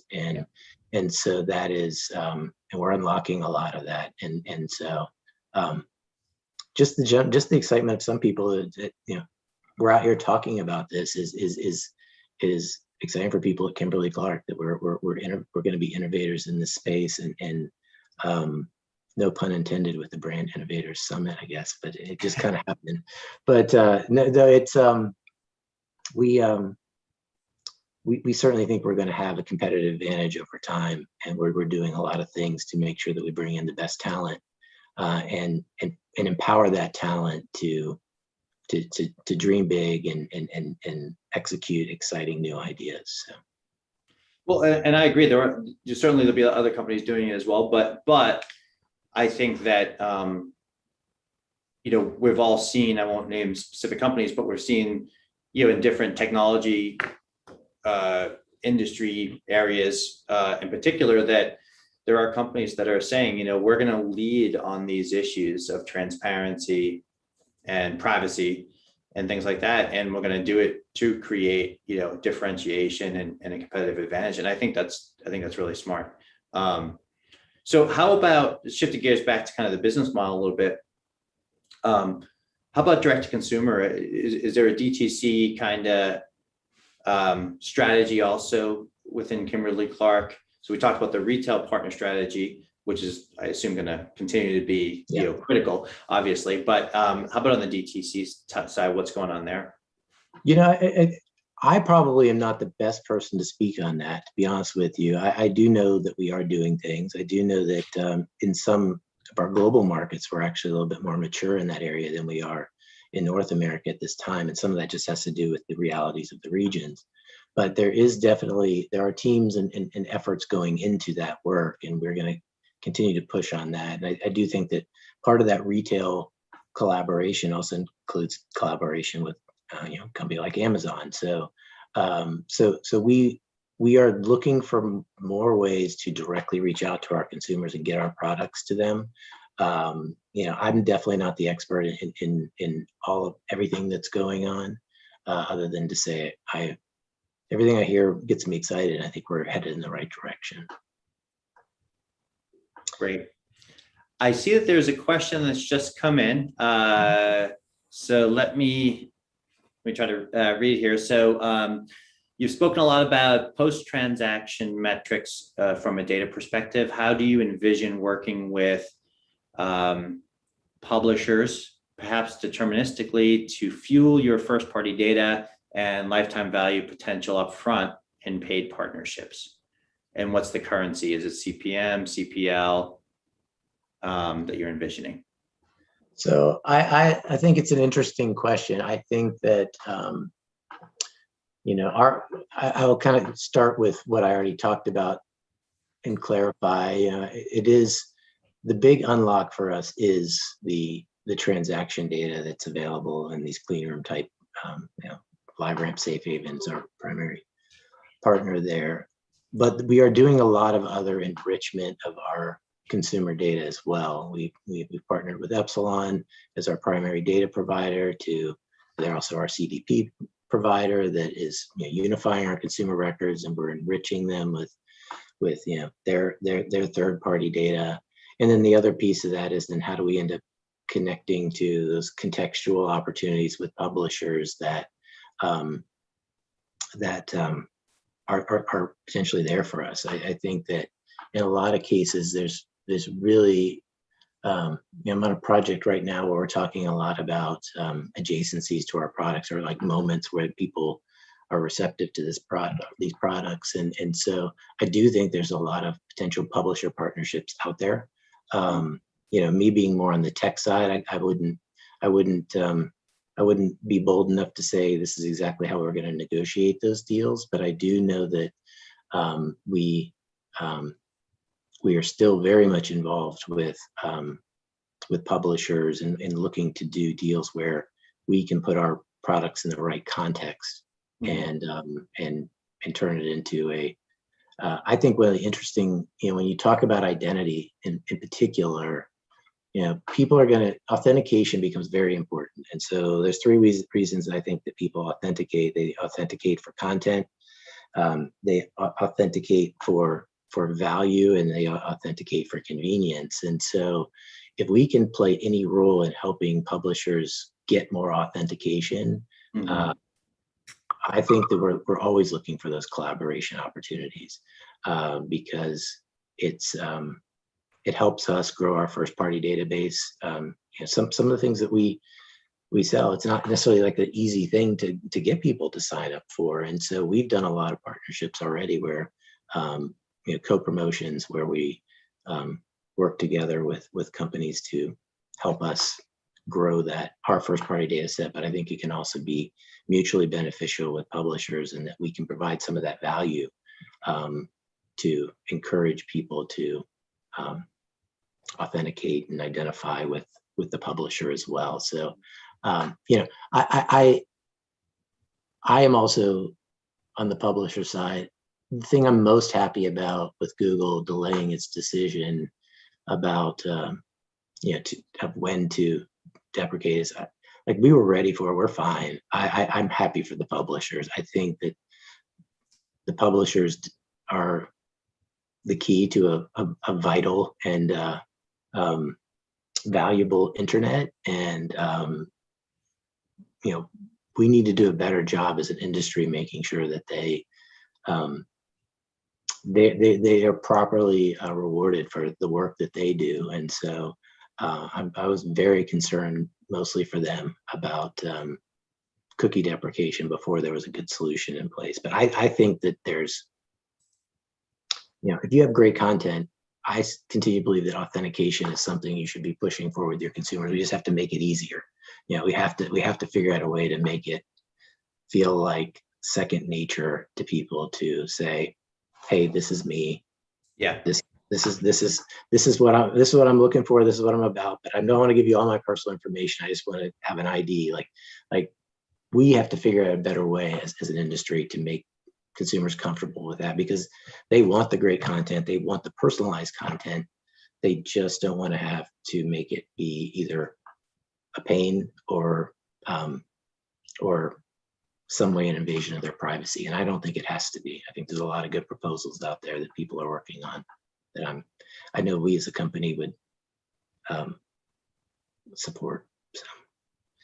And no, I agree. I mean, I think it's also the era that we're coming out of, right? Where people are very reluctant, maybe even in some cases, unnecessarily so, but perception is reality, and people fear giving too much of their information. But I think that could shift just as easily, right? As more companies start to show that it's not something to be afraid of, that it really does put the consumer in control, right? Because I as a consumer get to decide if I want to trade that authenticity for that authentication for something of value. And I define what value is. I do. I certainly don't want to use this time to get on a rant about one of the richest companies in the world, but I think that when you look at what Apple is doing, I feel like they're hitting a nail with a sledgehammer, and at times, like I don't know that, particularly the things that they've announced with iOS 15, like. Why are you turning off my ability as a marketer to understand if someone opened an email? I actually use that to make sure that I'm not annoying them. So now you're going to take away my ability to understand if, yeah, someone signed up maybe to get a coupon code and then they never want to hear from me again. We have processes in place to make sure that we eventually stop talking to that person. And we're having a lot of really good discussions about how we even purge those records as quickly as possible to where it makes, as it makes sense. Right. So like, I think we have to do, again, a good job as an industry, like understand, like consumers, not all companies are out to do harm. I don't think we're out to do harm in any way. What is the best way to give consumers the experience that they want, but still make them feel protected? And I think maybe running ads that make it seem like everything that they click on leads to people following them around everywhere is like maybe a little bit much. And I think that the tactic, some of the changes they've made are a little bit much and maybe not as well thought out as they should be. But I don't know if Apple cares what I think or if they're listening. So, okay, let me take a moment again to, we've had some great questions come through. Let me take a moment to just remind everybody to please continue, drop questions. We have about 10 more minutes or so. So we'd love to get more questions from the audience. So please drop them in the Q&A thread on the bottom of your screen. So in the meantime, Mike, you talked about the technology stack, in different places. Maybe could you go into that a little bit more for us in terms of what does it look like there at Kimberly-Clark, to whatever level you're comfortable sharing, but kind of how do you view the whole stack? We talked to, I think it was Shiv earlier who mentioned, one of the things they always want to do is to make sure that what they're doing from a technology perspective is to enable action-oriented kind of decisioning, not necessarily get stuck into over analysis or trying to make things perfect. So I just love to hear more about what does your stack look like? What are the critical components? How do you leverage it there at Kimberly-Clark?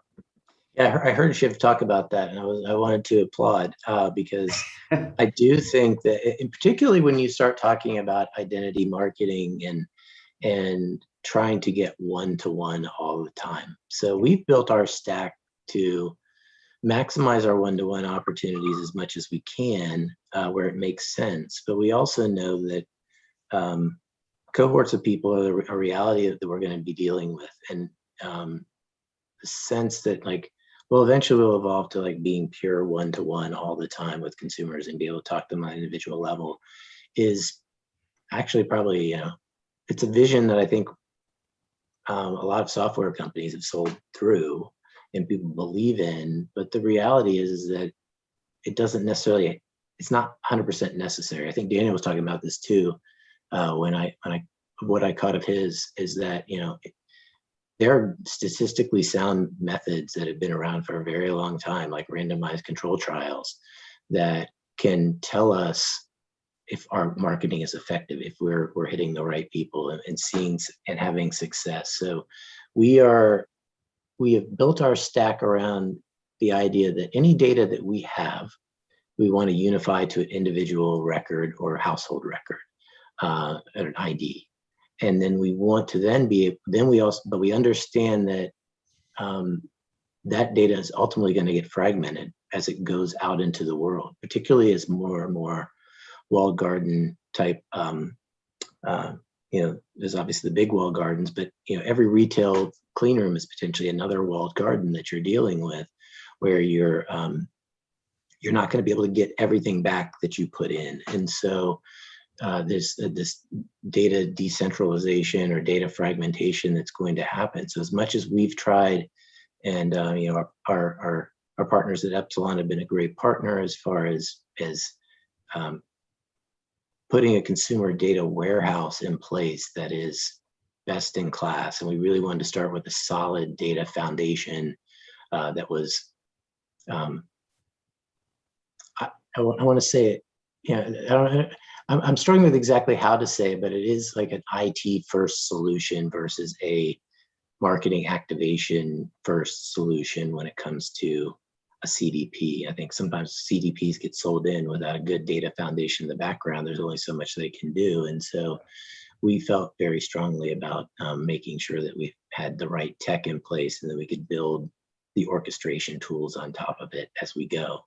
So that's what we've done. And then we've partnered with LiveRamp, as I mentioned, as our primary tool for activating in the pseudonymized space. So, working whether it's onboarding into Facebook or DV360 or Trade Desk, we have that common space, and now we've added Safe Haven where we can leverage their advanced analytics capabilities that run on the back of GCP to do advanced data science and to see impression logs coming back in from the Trade Desk and to work with, as we mentioned, as I've talked probably ad nauseum about at this point, with retail partners that or data aggregators that can provide us with transaction data so we can truly understand the full consumer journey. But it is, there obviously we're avoiding any re-identification issues. We're working in those spaces to do analytics in the most safe way possible. And I think we're going to see that.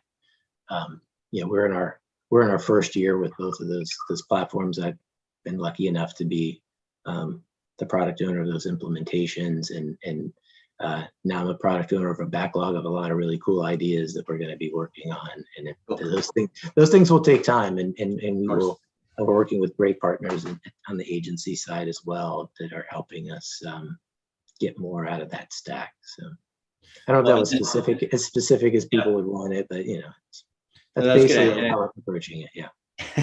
I think it ties back to, a term you used earlier that maybe not everybody who watches this has come across, certainly most have, but the whole idea of privacy by design, right? And so, whether it's a marketing campaign or an IT architecture, right? It's making sure right out of the get-go that privacy is a critical component that's built in right from the start. For sure. So clearly you're exercising that, or you're following those guidelines. We are, and I think that I'm really excited to see where this tech takes us from a measurement standpoint, and like truly, I use the word pseudonymized. I know that it's one of those words that once you learn how to pronounce it, you want to use it as much as humanly possible because you're proud of yourself. But being able to have those identifier only spaces to do measurement it's such a huge sense of relief that in a way that I certainly have to worry about in my job making sure that we're not doing anything that's exposing PII, but I also know that a lot of what we're doing, I don't even have to worry about that because it's kind of taken care of. And so we've cut it down to there's essentially 2 people in the company that have administrative access to PII, and at least on the platforms that I work on. And so that's but we have dozens of people that have access to the data that has then been stripped of that. They can run reports. They can dig deep and develop their own insights without any worry about security in that sense. But sure. Of course, we're always worried about security. But we've designed it to make it as safe as possible. Well, it's another one of those things that a little bit of work up front to design it that way saves an awful lot of work to try to put a bunch of safeguards and controls in after the fact. So. Yeah. I don't even have access to the PII.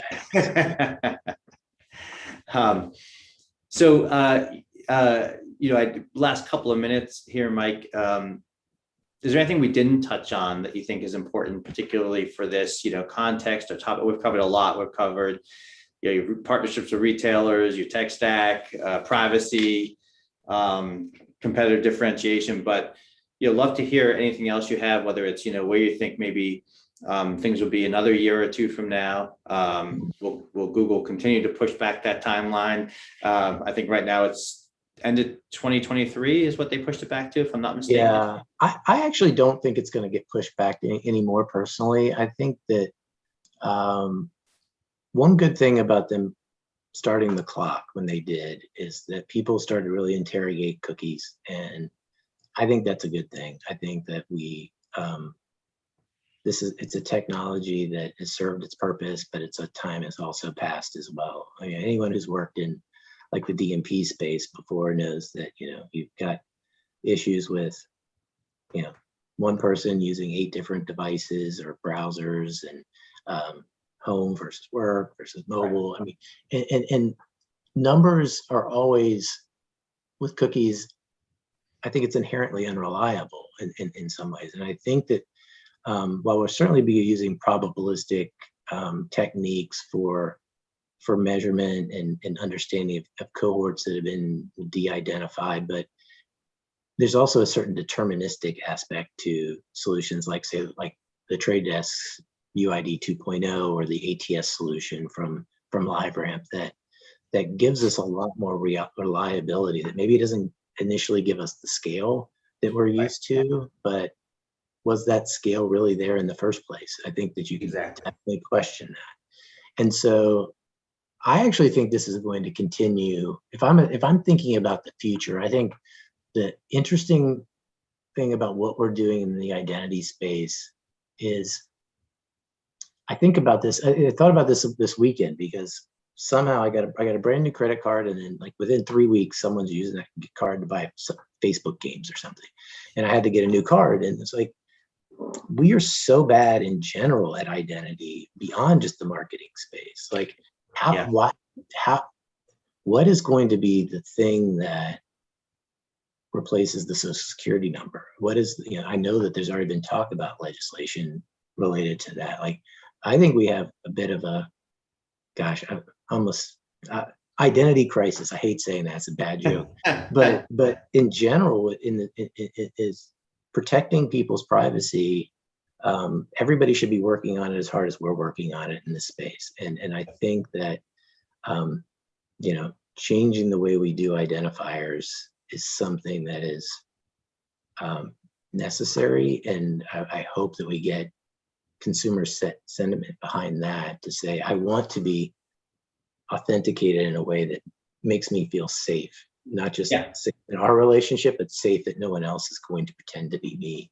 And I think that is the reliability of data and the reliability of identifiers and the security of those is something that I'm interested to see where the world goes. I feel like there's a big opportunity there that somebody's going to solve and probably get very rich off of. But I think that is, that's the next thing. Yeah, great. Well, that is a fantastic note to end it on, and perfect timing. I see Ryan jumping back on there. I just double check the. There was one last minute question that came in. Any thoughts on CTV? Oh, well, we could probably do another minutes on CTV at least, but CTV obviously, to me, CTV is an extension of what we're talking about. I mean, it is already a cookieless technology. There are certainly challenges around knowing who's watching a particular TV set, but connected TV is just going to continue to grow. We're trying, the way we think about it when we're talking to some of our vendors about solutions around connected TV, we think it's going to fit very neat and nicely. It's going to just become another channel that we use. Right. Excited about more opportunities there, particularly as all companies like ours that have spent a lot of money traditionally on terrestrial TV. the potential for efficiencies with CTV are super exciting. Right. Sounds like you're right. Sounds like a idea for a whole nother session we can do. Yeah. So great, Ryan. I don't know if you want to wrap it up, but Mike, I'm going to say thank you so much. It's been a pleasure chatting with you again. Thank you for your time today, and thank you. On behalf of Share ID to everybody who participated today. And Ryan, I don't know if you'll be wrapping up, but I'm happy to turn it back to you. Gentlemen, thank you for being here with us today, and definitely worth a future conversation around CTV. I know that we do have some things in the works that are coming up around that. So be sure to take a look at our website, as we do have some roundtables and other sessions that will be around that topic. But for Mark and Mike and for everyone else who has been here today, thank you very much for taking the time to be here. You could have been a lot of places in the world, but you were here today with us, and wanted to say thank you to you both. Thank you. Thank you. Appreciate it. Awesome. And for our listeners back home as well, we want to just make sure that we are going to continue to deliver content throughout the rest of the summer. Things are only heating up here, pun intended. It is hot here in New York, New Jersey, and in the Northeast, and I'm sure it's hot all over the country. But we want to keep delivering you that amazing content. So please, if you're free tomorrow, Thursday, July 1st, we have Marketing for Gen Z. We've got that summit kicking off at 12 Eastern. We're going to have marketing leaders from Burger King, JanSport, and a lot of other great organizations. But seriously, to our listeners, thank you so much for being here today. We hope to see you again real soon, face to face for sure.